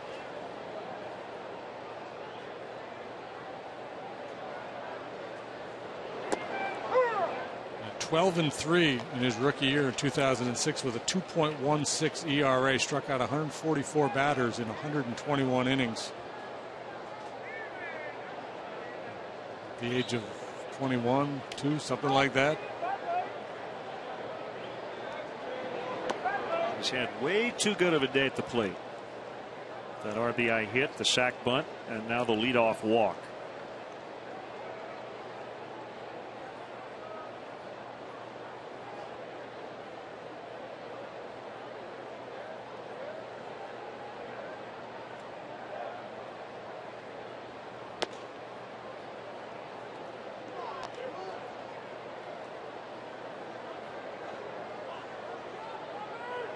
The sense of this entire Pirate team, it just locked in today. You don't see half swings, check swings. I mean, guys are seeing the ball really well.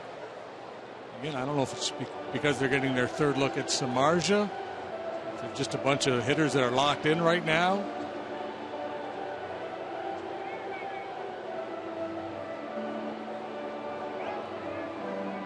Mechanically, Jeff. Biggest issue today is his arm. He's been kind of working under the ball a little bit, so he has good run on his two-seam fastball, but he's not on top of it. He's not able to get it down. He's not being able to command the glove side with his fastball. That James Russell is up.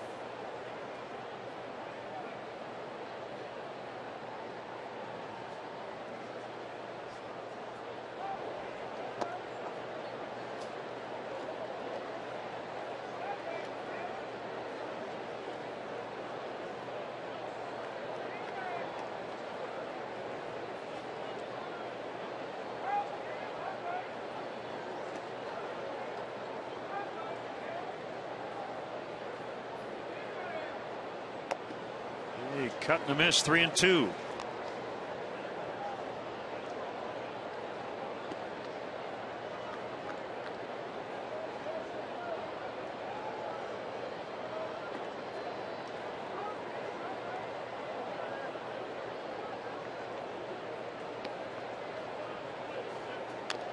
Bounced foul. So shot of those gals talking out there, and you could read her lips. She said, "I think he's flying open a little bit today." And I said, "Yeah, it looks to me like he's drifting."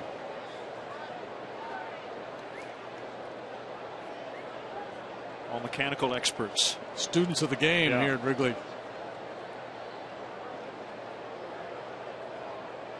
Full count. With Liriano at first. The pitch.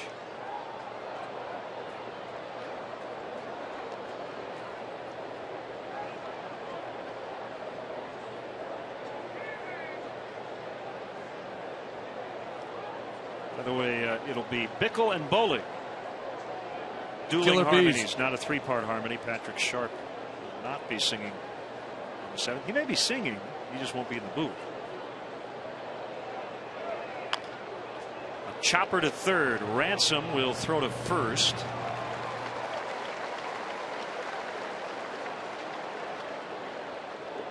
Well, it's still a winnable game. Cubs are down 3 here in the 6th inning. They got a pretty good hill to climb the way Lariano's pitching and the way the Pirate bullpen has pitched all year. But if you can shut them down, stop them from scoring, that's the big key.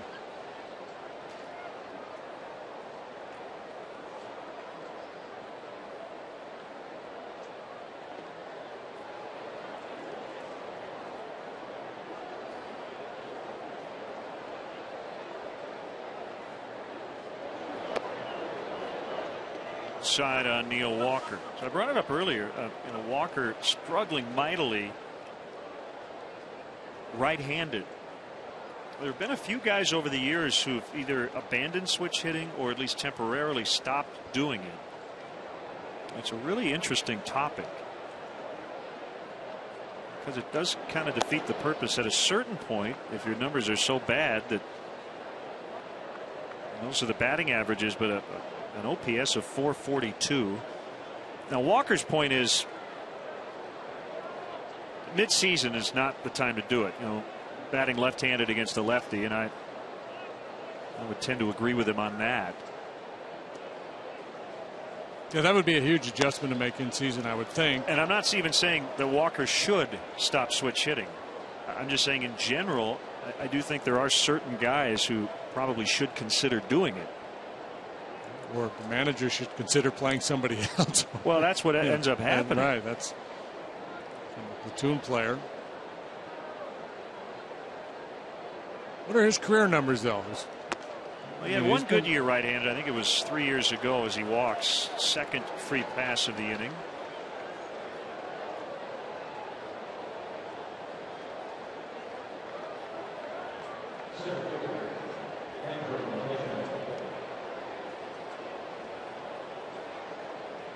And walks not always an indicator of lack of command, but today Samardzija with 5 of them, 1 intentional.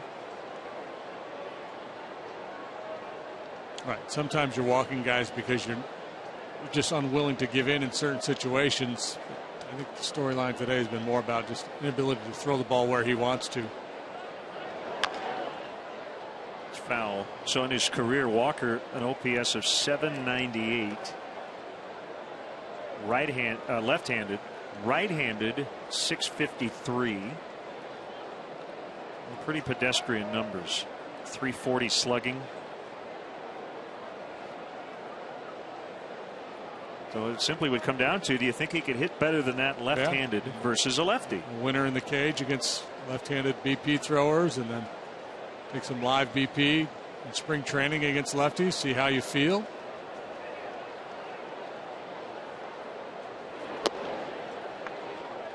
Maybe he could hire you to throw him BP. I'd be happy, yeah. It's been a good chunk of my career throwing BP. Unintentionally.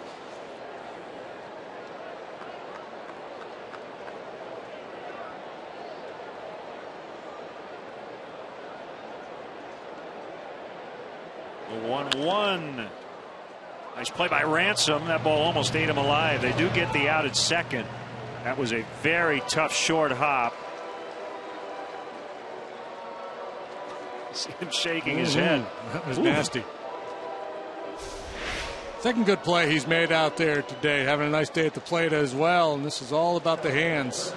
Can't square up, get the body in front of it. You got to trust your good hands to handle that hop.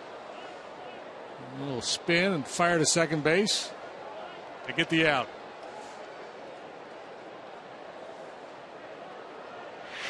Orange is still competing.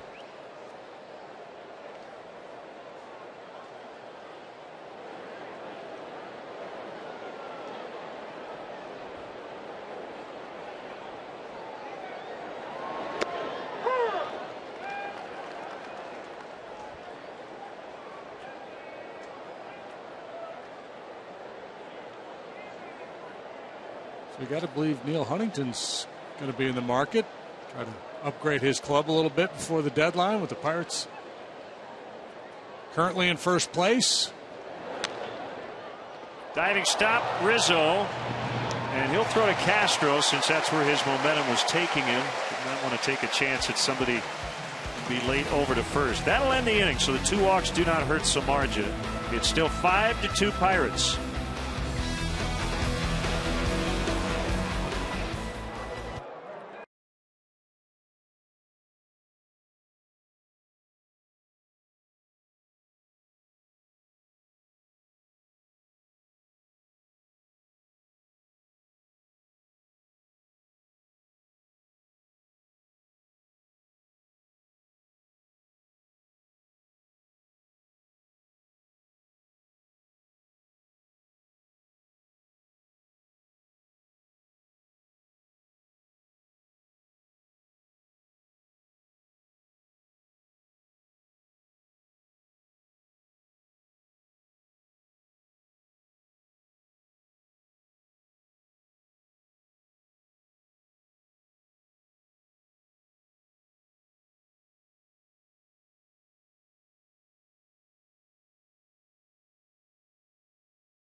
Grind's coffee pouches. Get the product the players use and visit getgrind.com today. We're having fun out there. Baby's pounding a Pepsi. Let's do our AT&T tweet. Will be the Cubs All-Star in the Big Apple. Well, I think Travis Wood will be. That would be my Cubs guess. All-Star in the Big Apple.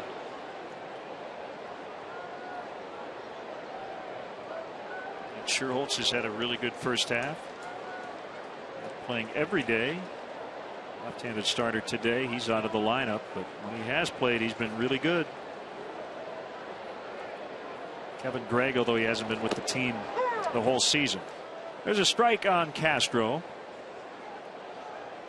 By the way, the Cubs minor league report, Iowa, Tennessee, and Daytona are all in first place. The I-Cubs have won 20 of 29.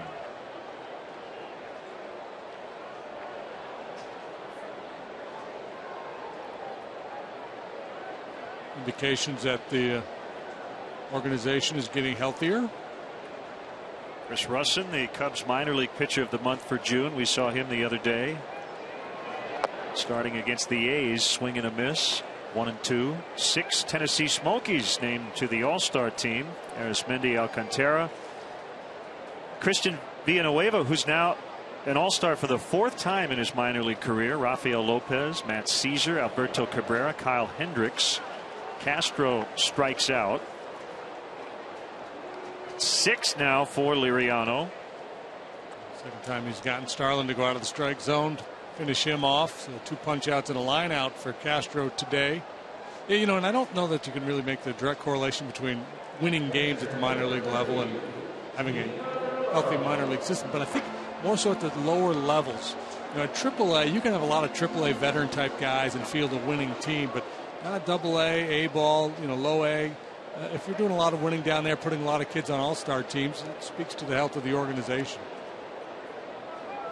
So congrats to Javier Baez, the Cubs minor league player of the month of June. Do we know whether he won that that vote for the futures game? He was among a pool of candidates to be added to the futures team roster. I haven't seen that.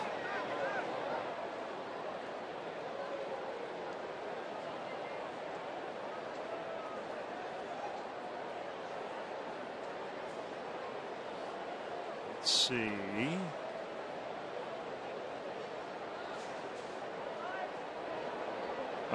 Carlos Correa narrowly edged him out.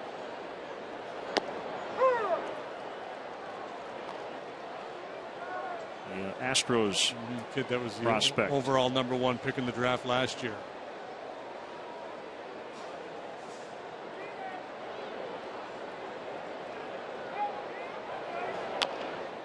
Navarro taps one. Liriano's got a cover. And the shovel toss. Save! Liriano just couldn't find the bag, couldn't make the tag. The angle on that throw from Jones was awkward to say the least. And Navarro's on again with a base hit. Yeah, Liriano, probably his first mistake was pursuing the baseball initially. So that kind of took him out of the direct path to first base. He had to rotate back to the bag, never could find it as he had his eye on the ball. And rare infield knock for DeHonor. Multitasking, getting a knock and calling himself safe all at the same time.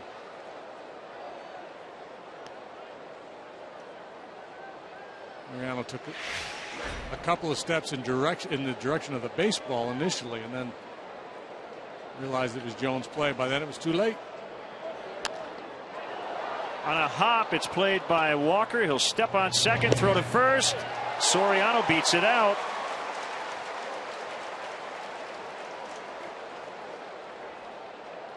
Good wheels by the Cubs left fielder to keep the inning alive.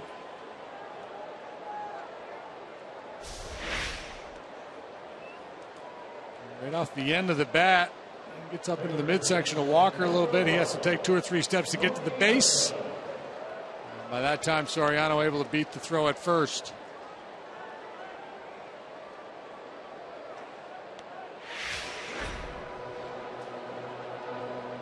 Showed you Billy Williams here today. And former Cub outfielder Byron Brown also here. The Goo Goo Dolls are in attendance.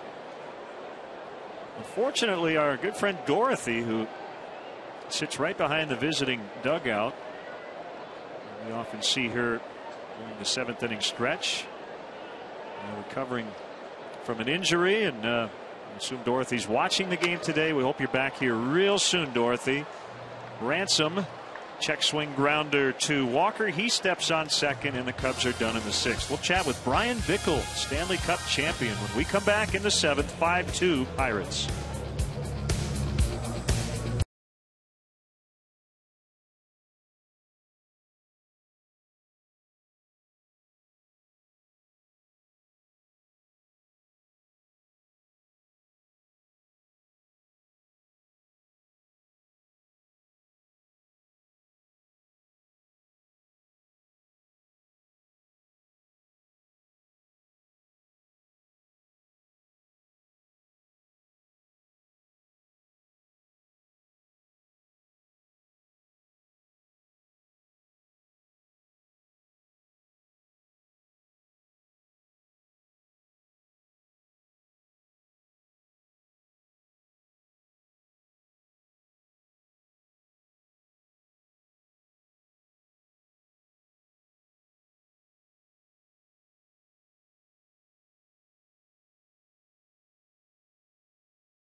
contract right after, and congratulations. Thank you very much.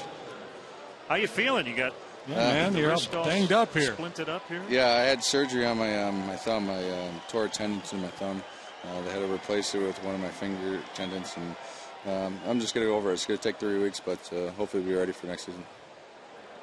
It's almost impossible to expect anybody, especially somebody like you who likes to bang, to be even close to 100% during a playoff run.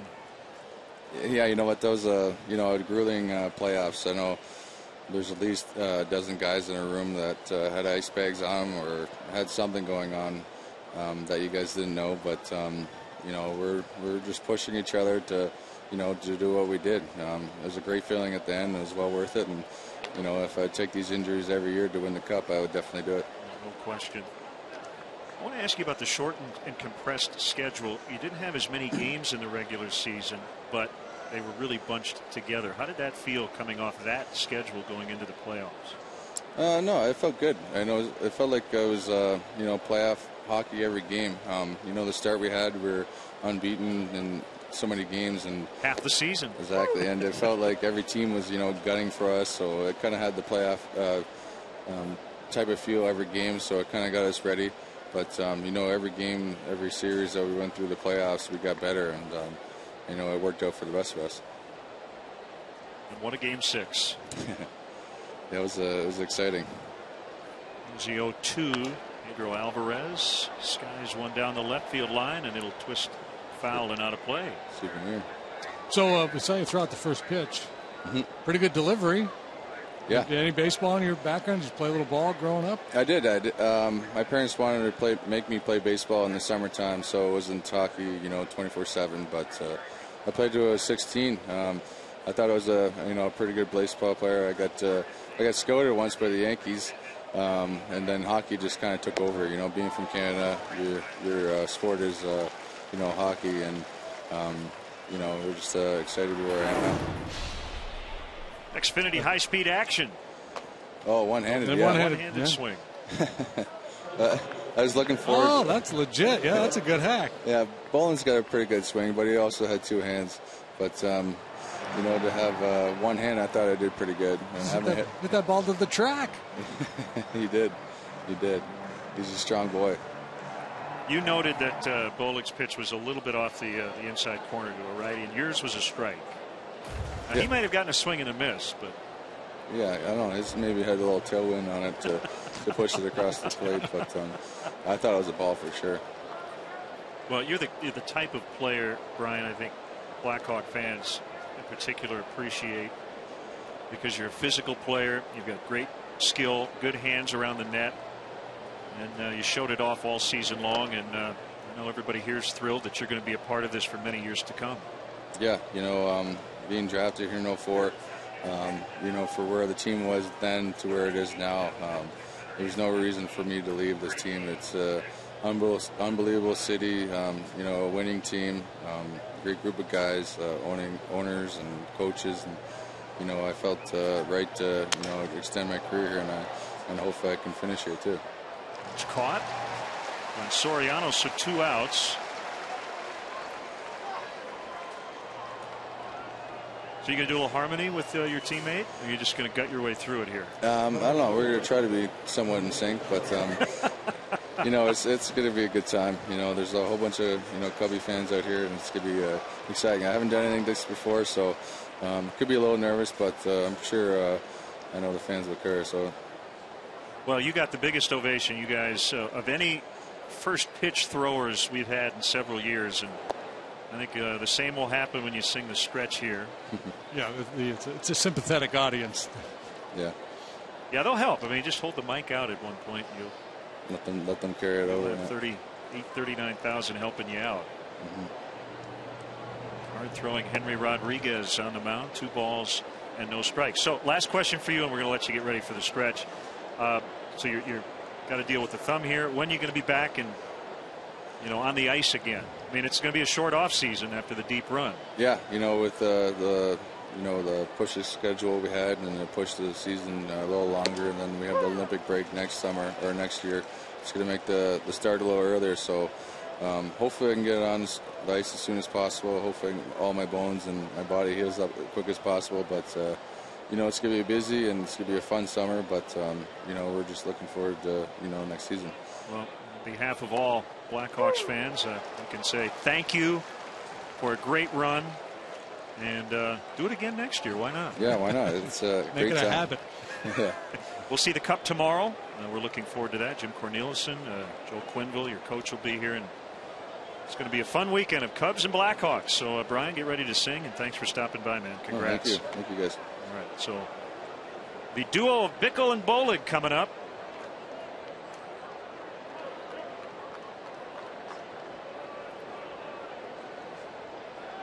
Three and two with 2 outs. Sounds like a lounge act, doesn't it? Bickle and Bolig? Bickle and Bolig. Yeah, I think so. Other than Captain and Tennille.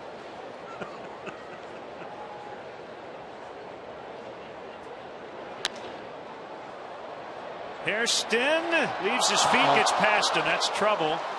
Tabata will make the turn. And that should be the 3rd Pirate triple today.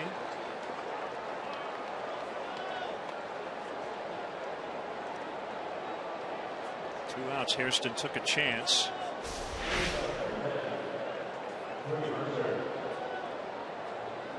Left his feet. Not only could he not catch it, but he couldn't knock it down, and Tabata able to get all the way to third base because of that. That's pretty rare, 3 triples in one ball game.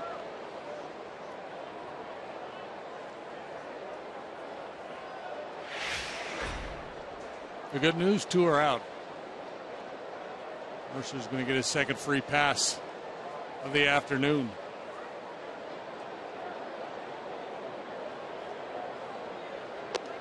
JD, you had the killer bees in Houston. I think we could say that about Brian Bickle and Brandon Bolig. That's what I'm thinking. Yeah.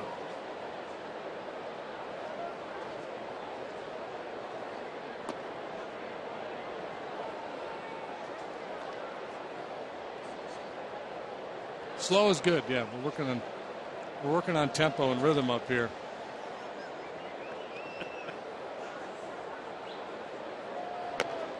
And if you forget the words, just go, "We won the Stanley Cup," and they'll just go nuts and you'll be good.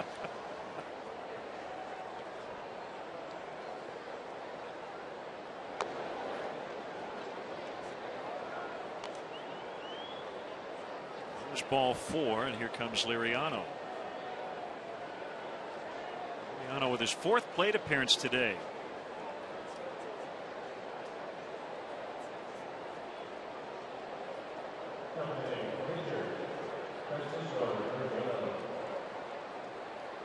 JD, have you ever seen the Stanley Cup up close and personal? I have not. I'm looking forward to that. It is quite a sight. The one I had was a little 3-inch one that came with my table hockey game I had when I was a kid.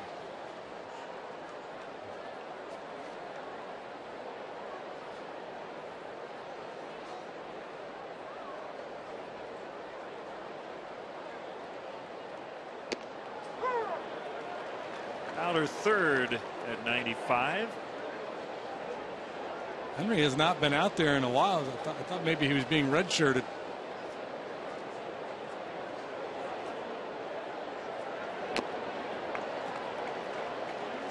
One and two.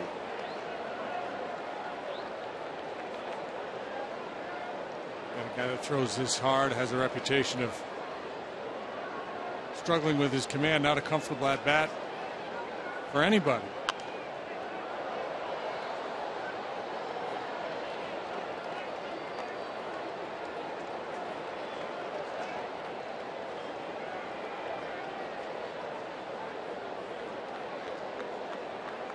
Rodriguez just one of several new members of this bullpen, including Pedro Strop, who made his Cup debut yesterday, along with Matt Guerrier.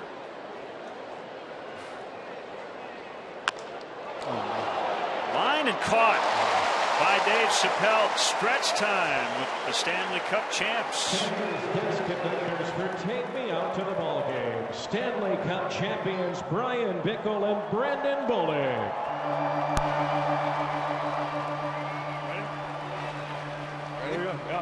All right, Cubs fans, let me hear you.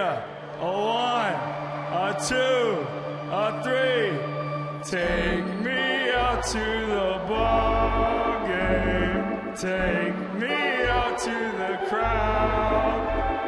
Buy me some peanuts and Cracker Jacks. I don't care if I ever get back, so let's root for them. If they don't win, it's a shame.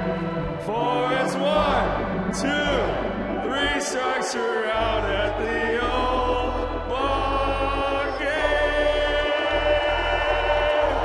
Let's go, Cubbies! Let's get some runs.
Cardinals, Sunday, July 14th at 7:05 for the first 5,000 kids 13 and younger will receive a pair of Cubs shoelaces.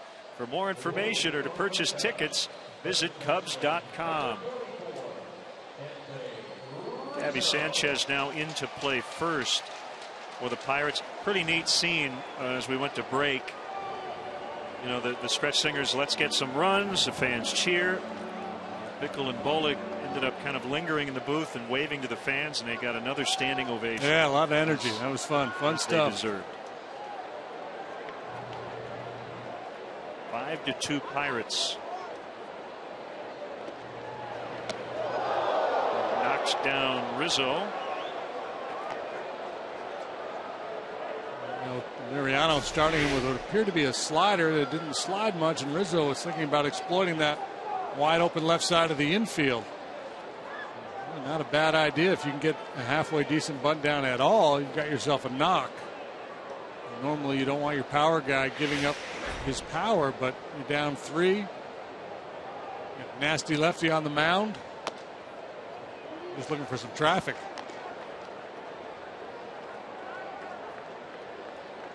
Mariano has allowed 1 extra base hit to a left-handed batter all year.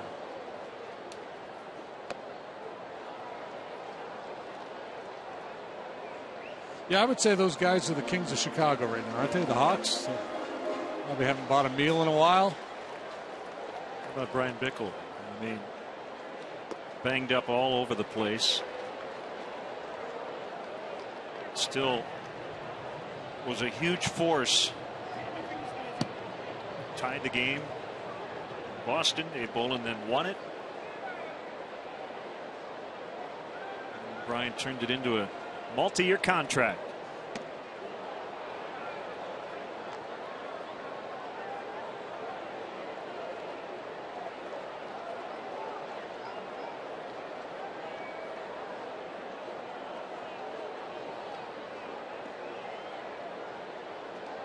Three-two, just missed, and Rizzo's on.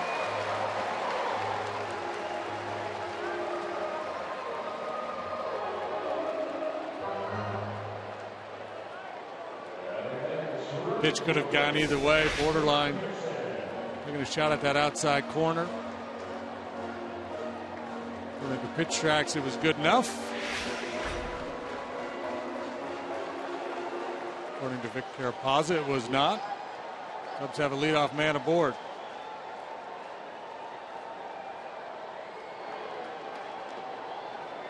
Smothered by Martin on that pitch in the dirt.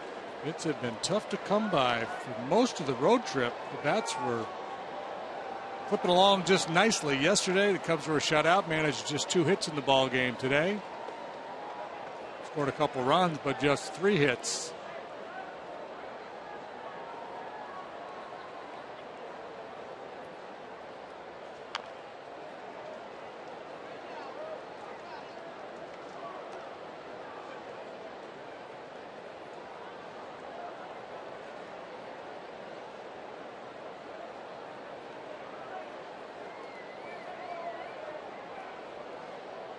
Brian Morris up for the Pirates.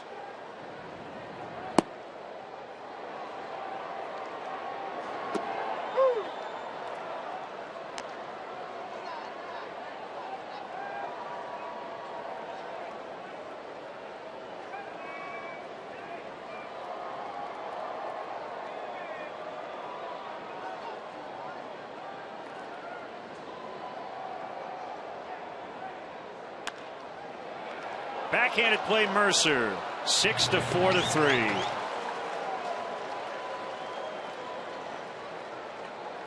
Well, Barmes is supposed to be the defensive whiz at short, but that was a nice play by Jordy Mercer. That ball stayed down on him. It was sharply hit by Hairston. Stays down. Mercer gets it and starts the quick 6-4-3 double play. That ball hit so sharply, no chance for Rizzo to impact that turn at all by Walker at second base. Little guy likes it when he gets that ball that early. You got a big guy potential to flip you, and he's nowhere in sight.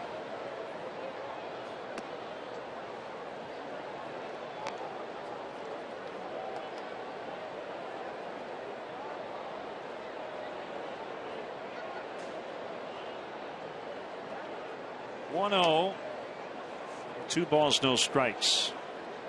Said it just about every time we've seen the Pirates this year. You don't want to go into the 8th inning trailing, because if you do, you're looking at probable matchups with Mark Melancon and Jason Grilli, who've been as good at their jobs as any in the game this season.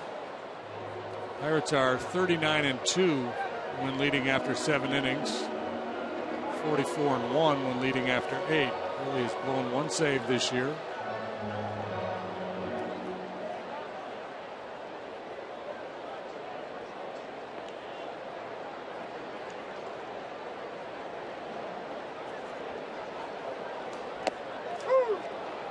Levels are counted 2 apiece. Leo Bourbon on deck. Pitcher's spot. The Brewers bullpens collectively have a better ERA than the Pirates. Liriano scoops it up and throws out Barney, and the inning comes to an end. Rizzo walked to start it, but then that double play ball pretty much ruined the Cubs' chances this inning. 5-2 Pirates.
High fly off the bat of Garrett Jones in the 5th inning.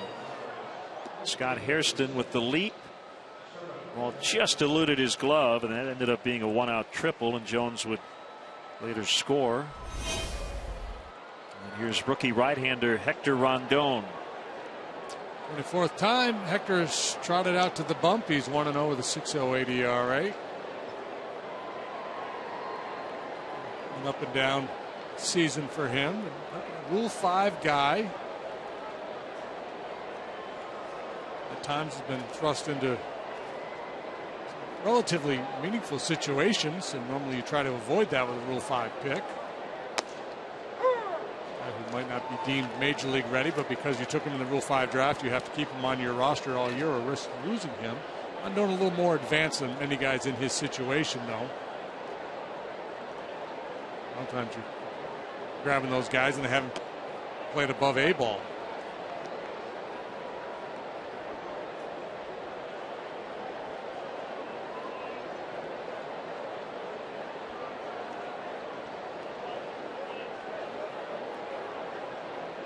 Ball, 1 strike. Lined into center. Marte has his 3rd hit.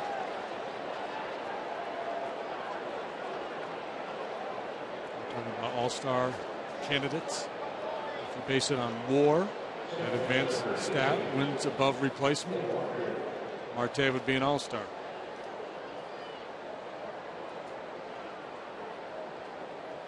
Just a few years ago, who would have thought we would be saying the Pirates probably will have a couple guys who won't get on because they'll have too many. There'll be a point where you'll go, well, yeah, okay, Grilly's going to make it. I agree with you. Melanson should too. A lot tougher for a setup guy. McCutchen, Marte. How about Jeff Locke? He's won 8 in a row. 2nd best ERA in the league.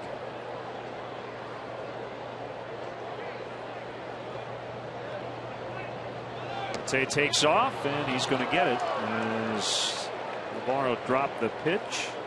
2nd steal of Marte in this one. 3-run lead, but they're going to continue to press the action. Navarro trying to be quick coming out of his crouch early.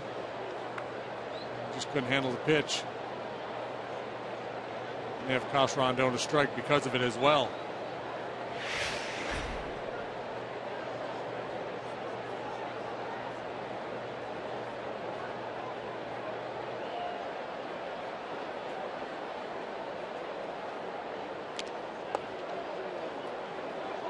That ball fouled off. I thought that was fouled off. I thought it was too. What's the call?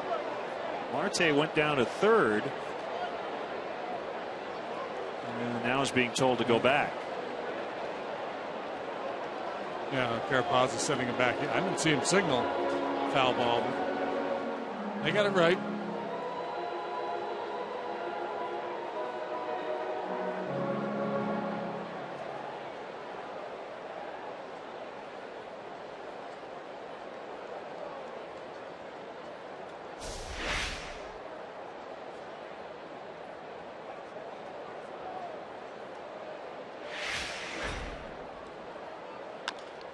Chopper over the mound. It's going to be gathered by Marwin Barney, and he'll get Walker under 3rd, 1 away.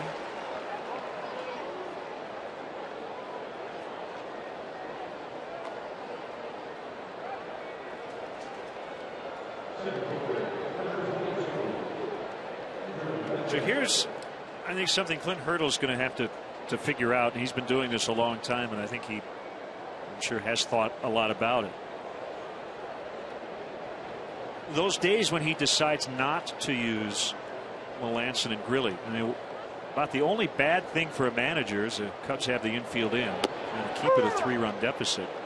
When your team's winning a lot, is that your top bullpen guys get used a lot. So is a 3-run lead the kind of day where you go, yep, I got to use my top guys? You think, well, yeah, maybe I can get by without using both today, save one of them for tomorrow. Ooh, Navarro's hurt. Navarro went down. Did he get hit by the backswing? No. Or did he? I don't know if he just when he pulls something. Yeah.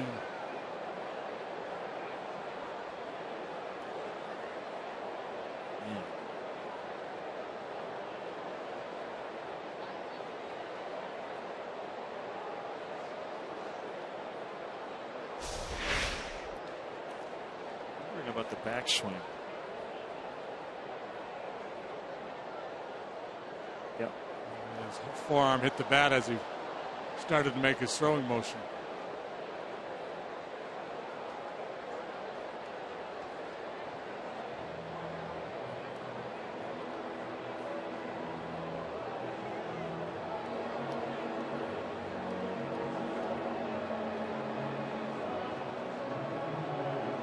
McCutchen had already finished his swing, but as Navarro went to make the throw to third base,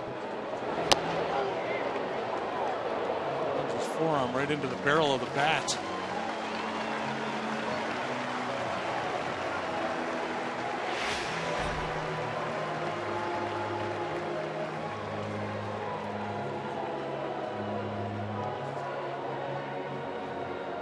Ed Halber doing some tests. You know how it feels when you get hit on the funny bone. It's not funny. Went down in a heap.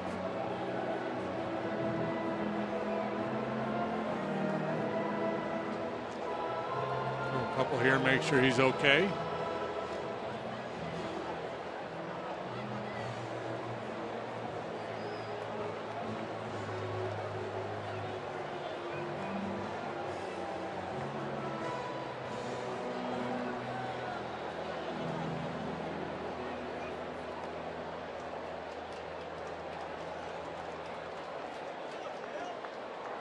All systems go.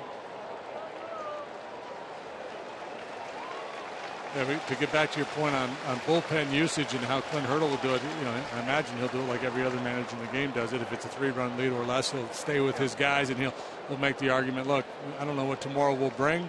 Got a chance to win. I'm going to use my guys, and I'll use them until they're not available. And even if it's a 1-run game, the next day we might not be able to use them.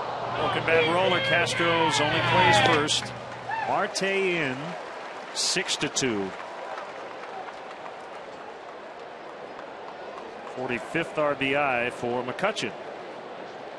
Cheap one there, yeah. Yep. Shattered bat, weak little ground ball is short, and he gets an RBI. Marte's moving on contact. Situations just like that, precisely why you put the contact play on. Softly hit ball step 2 to the right or left of an infielder. If you wait and read, maybe you don't score, but if you're moving on contact, you do.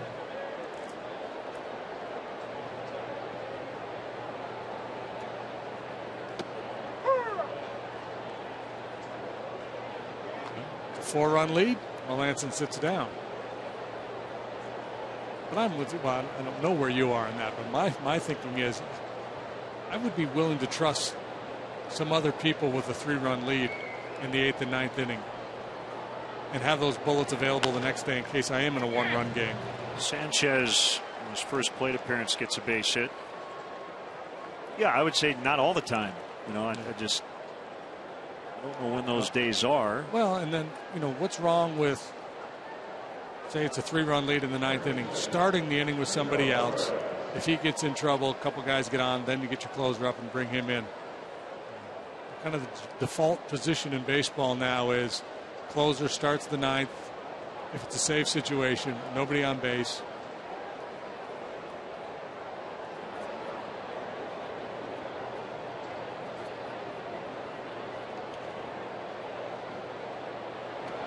You're less likely to get second guessed if you do it that way, that's for sure. I think most closers, for sure, if there's a 3-run lead and you're going to the 9th, they want the ball. They don't want you to wait until the bases are loaded with 1 out. Well, sure. Another broken bat, and that ball ends up in left field. The barrel, at least what was left of it, ended up in the Pirates dugout. Bats are dying heroic deaths here this afternoon. Back-to-back broken bats. One drives in a run, next one's a knock. Pirates can do no wrong here today.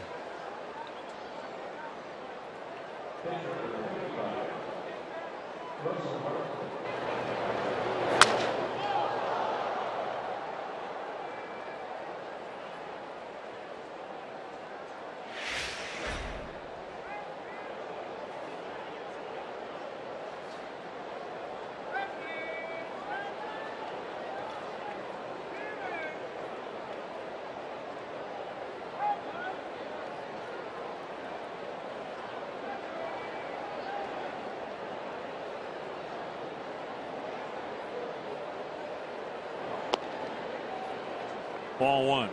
Pirates doing something a lot of hockey teams do. They're doing a father's trip. This is just a 3-game road trip for them. So a lot of the players brought their dads. Do a family trip like that, might as well be Wrigley Field in Chicago. 4th of July weekend. Yeah, that's a great idea. Take Dad out after the game by mistake.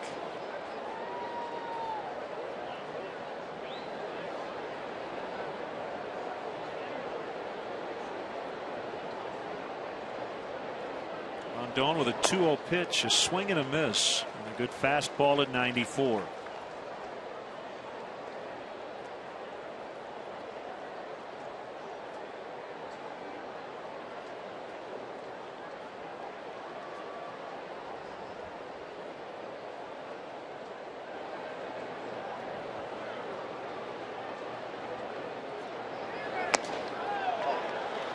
Another one, 2-2.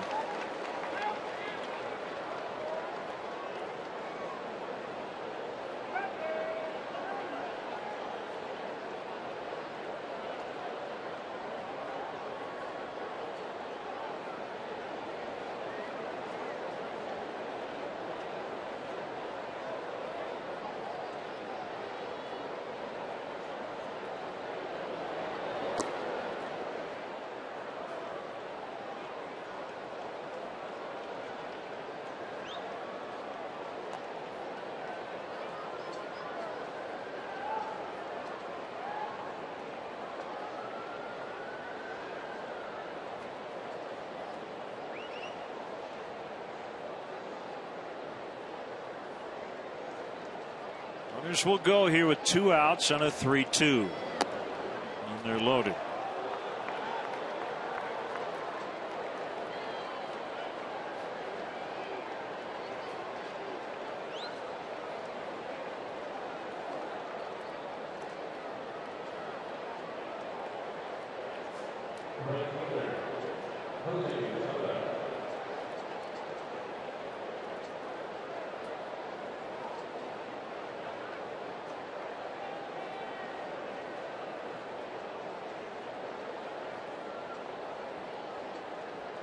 A's are in Kansas City tonight. We saw Yoenis Cespedes hit 3rd and 4th in that Cubs series. He's been moved down to the 6th spot tonight by Bob Melvin.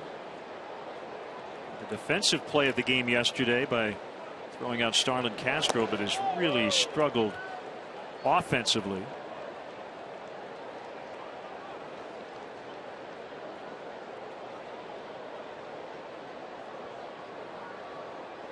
What do you think of their lineup after watching the A's for 3 days? You know, what I like about it is the versatility, the balance they have, left, right, switch hitters. Probably an offense you appreciate more as you watch for a long period of time because of their ability to determine what's a strike and what isn't. Liriano working with a 6-2 lead as the Pirates tack on a run here in the 8th.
2 coming to bat here in the bottom of the 8th. Check out the Cubs Authentics auction page every Sunday night for your chance to win one-of-a-kind game-used Cubs items. This week's auction will feature the turn-of-the-century inspired throwback uniforms worn in Seattle back on June 29th. They were sharp-looking uni. Go to Cubs.com/authentics to bid now or call 773-404-4753 for all other memorabilia needs. So the Pirates way ahead of the Cubs in the NL Central standings. But when you look at these two teams, statistically, they're not that far apart. The bullpen for the Pirates has been as good as any in baseball. The Cubs went into today's game having outscored the Pirates, but offensively they seem to be really clicking on all cylinders. Yeah, and the Pirates, you have to put their run scoring and pitching in context with that ballpark too. It's a good pitcher's park, so maybe they haven't pitched quite as good as the numbers would indicate. Maybe they've swung the bats a little bit better than the numbers would indicate. They've been pretty consistent. You talked about that sluggish start early, that first week or so of the season, but their pitching really took off from there. And the hitters lately, the offense for the Pirates has been better of late. Bullpen has been steady throughout. The thing that scares you if you're the Cubs or any other team in the Central Division is not just the Pirates of 2013, but the future of this club. They've got young stars. They've got multi-talented position players in Marte and McCutchen. Walker's a young guy. Alvarez is coming into his own. And this young pitching they've got. We don't see Cole this weekend, but this kid's an absolute stud. Sapelt grounds out. Bourbon, pinch hitter, grounded out quickly, so 2 outs. You get this kid, Jamison Tyon. He was the second pick in the country 3 years ago or so. He's expected to be a top of the rotation guy who may be here in another year or two. So it looks like they're, at long last, going to be a competitive team, not just for this year, but a few years out. Right now, they have the best record in baseball. In the open, this is the first time since 1903 the Pirates and Red Sox have led each league in winning percentage. They would match up after the season in what would become known as the first ever World Series. Boston won that matchup 5-3.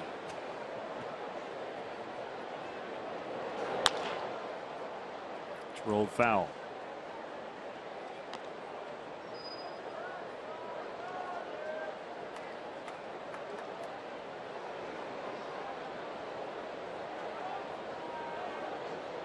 I should say on the morning of July 4th. That's the key. 1903 the last time. Castro with a base hit that deflects off the glove of Marte, and Castro has a double.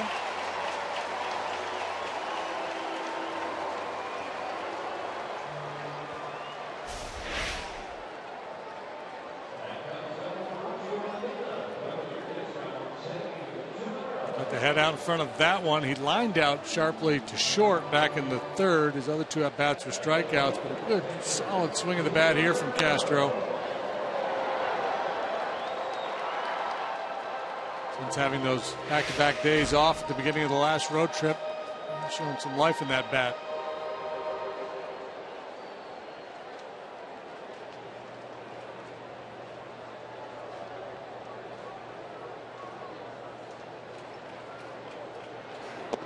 Yes, in hockey terms, Yana Navarro, a couple of goals, took a puck in the face, got stitched up, and he's still in there.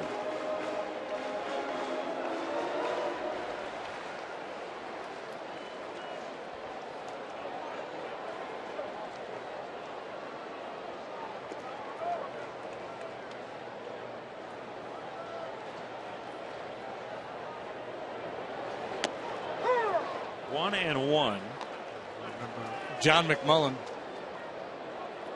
when I played for the Astros and Dr. Mack was the owner, he also owned the New Jersey Devils. He used to always complain about the baseball players who went on the DL for minor hamstring strain or whatever. He's, my hockey guys, they just go get patched up and they're right back out there.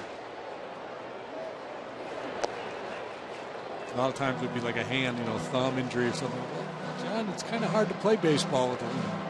can't grip the ball or swing the bat. Well, there are two parts of it, especially in this sport.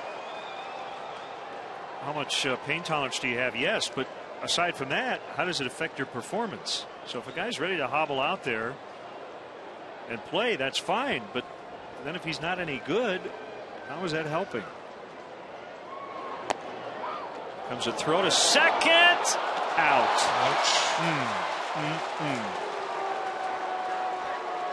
Russell Martin. Nails to have that happen. 6-2 at the end of 8.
Cubs in-game live only at CSNChicago.com. Brought to you by Comcast Business Class. Here's that pickoff at second base. Castro getting a very aggressive secondary lead. Caught way too far off of second base, given the game situation. Down 4 runs, 2 outs in the bottom of the 8th. Argue all the time or emphasize how important it is to get good secondary leads in certain situations to give yourself a chance to score a run or take an extra base. But down 4, 2 outs, especially with Walker playing where he was right by the bag, you have to be aware of that. Maybe tighten things up a little bit. The final analysis, does it change the outcome of this game? Probably not, but just one of those little things you got to tighten up.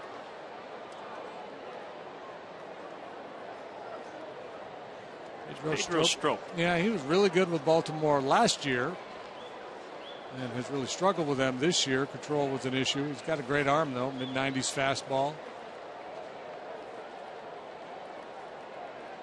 Strop made his Cub debut yesterday. Basically had to get 4 outs. Called for a quick pitch against Jed Lowry, who had grounded out to first. Eventually, Lowry flied to the warning track in center. Strop came over in the Scott Feldman deal earlier this week. And by the way, John Heyman from CBSSports.com reporting that former Cub Ian Stewart has signed with the Dodgers.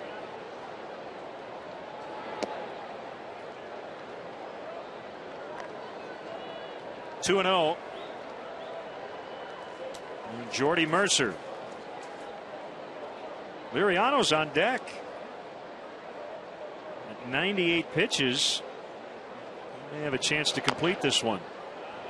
And he's been getting more efficient as the day has moved on. At least it seems that way.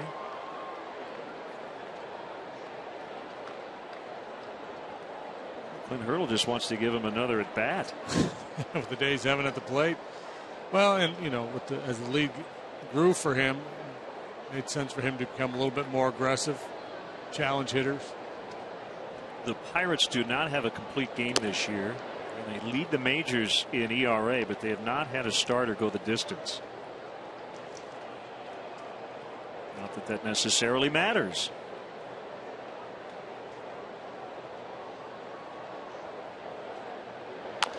One from Strop. Castro to first to get Mercer.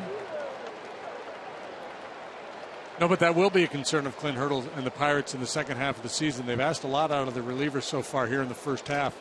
A lot of innings worked by that Pirate bullpen, so that's the other consideration. Not just how you manage Melanson and Grilli, but the whole package of the burden you put on the bullpen in the first half of the season. How much do they have left in the tank when you get into the dog days in August and September? Liriano has one career complete game. It was his no-hitter 2 years ago. Barney will throw him out.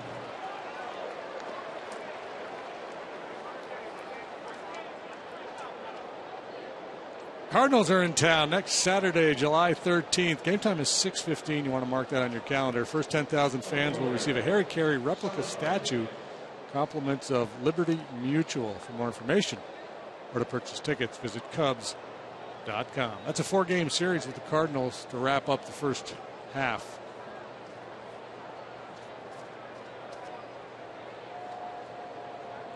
Marte, 3 hits, 2 runs. I guess we've already played more than half the schedule to wrap up the pre-All-Star game portion of the schedule. This is game 84 for the Cubs.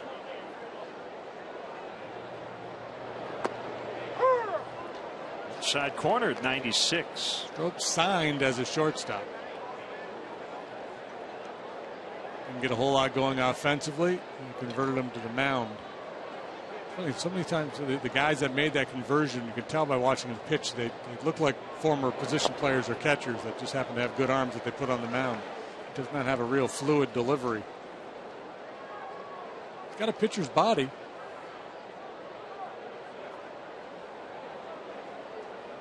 Been an easy one for Harry. His last name, Hortz, if you spell it backwards.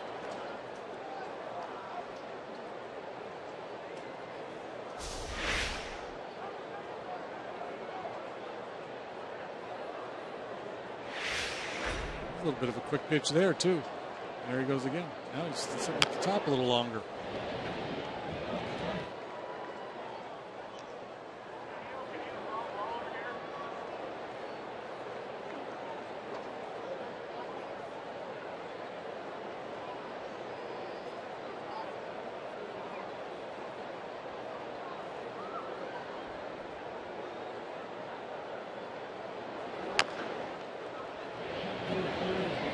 Of third.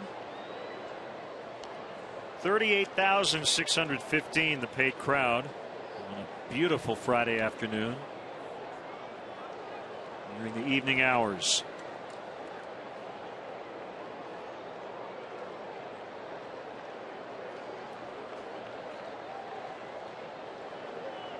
The Pirates have left at least one runner on base every inning. They've left at least 2 on the last 4 innings. They've had a ton of chances. Sapelt on the move, backpedaling onto the dirt, and the inning is over. And that's the first 1-2-3 for Cubs pitching today. We go to the bottom of the 9th. Liriano will try to finish it, leading 6-2.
hits. The Cubs 2 runs coming on a Scott Hairston home run in the second. And Francisco Liriano will begin the ninth with an opportunity to be the first Pirates starter this year. Game 85 to finish. 3-4-5 to up here for the Cubs with other intentions. Liriano has been in command pretty much all afternoon long. Second inning, it was a leadoff walk to Cody Ransom and then a one-out home run off the bat of Scott Hairston. That's how the Cubs got their 2 runs. He's looking for his 3rd win against the Cubs this year in 3 tries.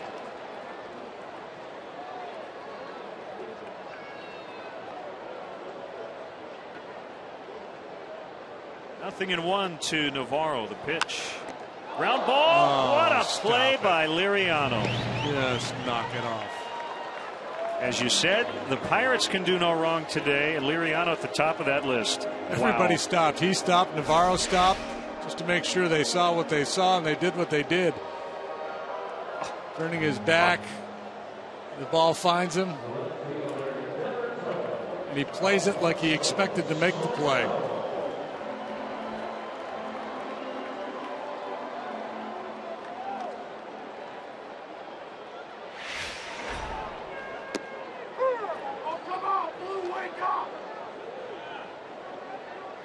Cubs held at 2 hits yesterday in Oakland as they were shut out.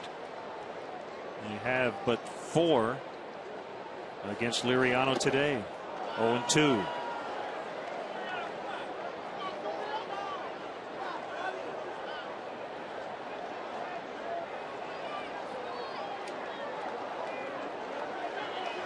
Pirates trying to hold serve before the night games begin. 2 up on St. Louis, 3.5 ahead of the Reds. Ball strike 3.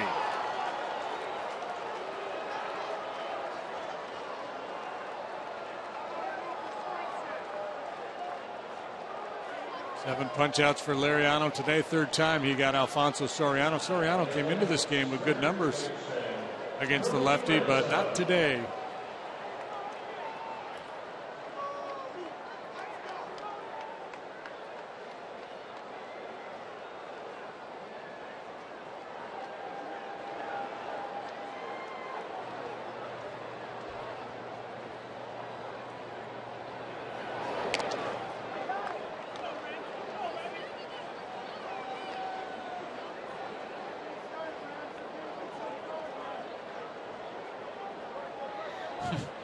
That ball scuffed.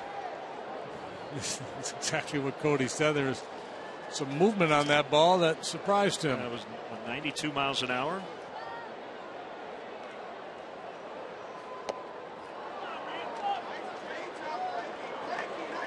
I thought it had a little funky movement too. It had off-speed movement, but it was a fastball. Yeah, well, he throws his changeup, hard. You see his changeup 86, 87, but yeah, that one was 92. Here's the first pitch of the at-bat. It's a fastball. Just had a little sink at the end.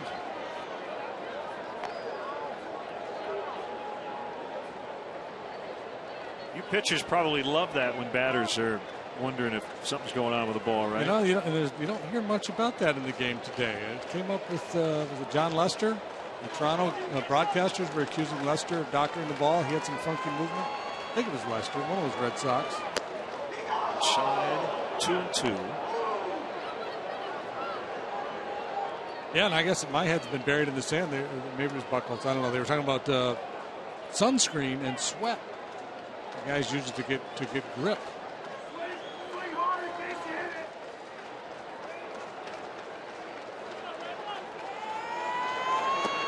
Generation, we just did saliva, whatever you could find. Sandpaper.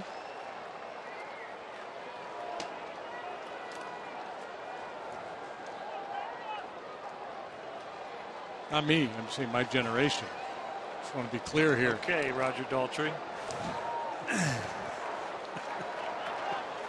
Anybody ever faced me knows my ball didn't move. All 4. Still alive. got an impeccable record of mediocrity to stand on.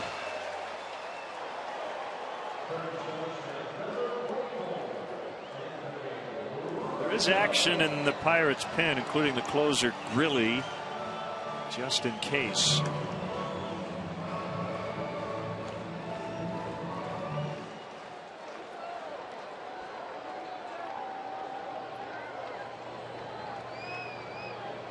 Big pull shift on the infield. Ransom will take second. Ball one.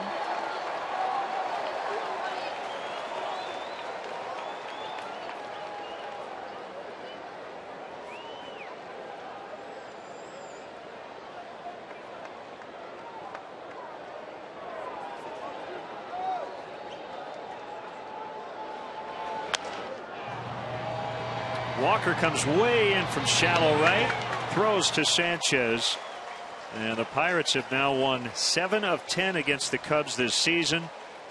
And for Francisco Liriano, his first career complete game since his no-hitter, also here in Chicago against the White Sox. And the Pirates now 21 games over 500. Third time Liriano has beat the Cubs this year.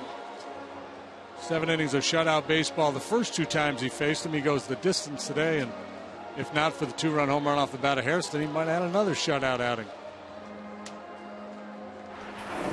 Our GMC professional grade player of the game is Liriano, not only for his pitching, but remember, he knocked in the first run of the game as well. But just dazzling once again on the hill for the Pirates. Yeah, and just again the same old stuff. Great movement on the slider, the changeup, getting a lot of swings and misses. That ball's down out of the strike zone. So for JD and our entire crew, Len Casper saying so long from Wrigley Field. The final score: the Pirates 6 and the Cubs 2. Join us again Monday, 6:30 from the South Side. Cubs and White Sox make up their rainout from May. And now coming up next, we're going to send you to St. Petersburg, the White Sox and the Rays with Hawk and Stoney. Enjoy.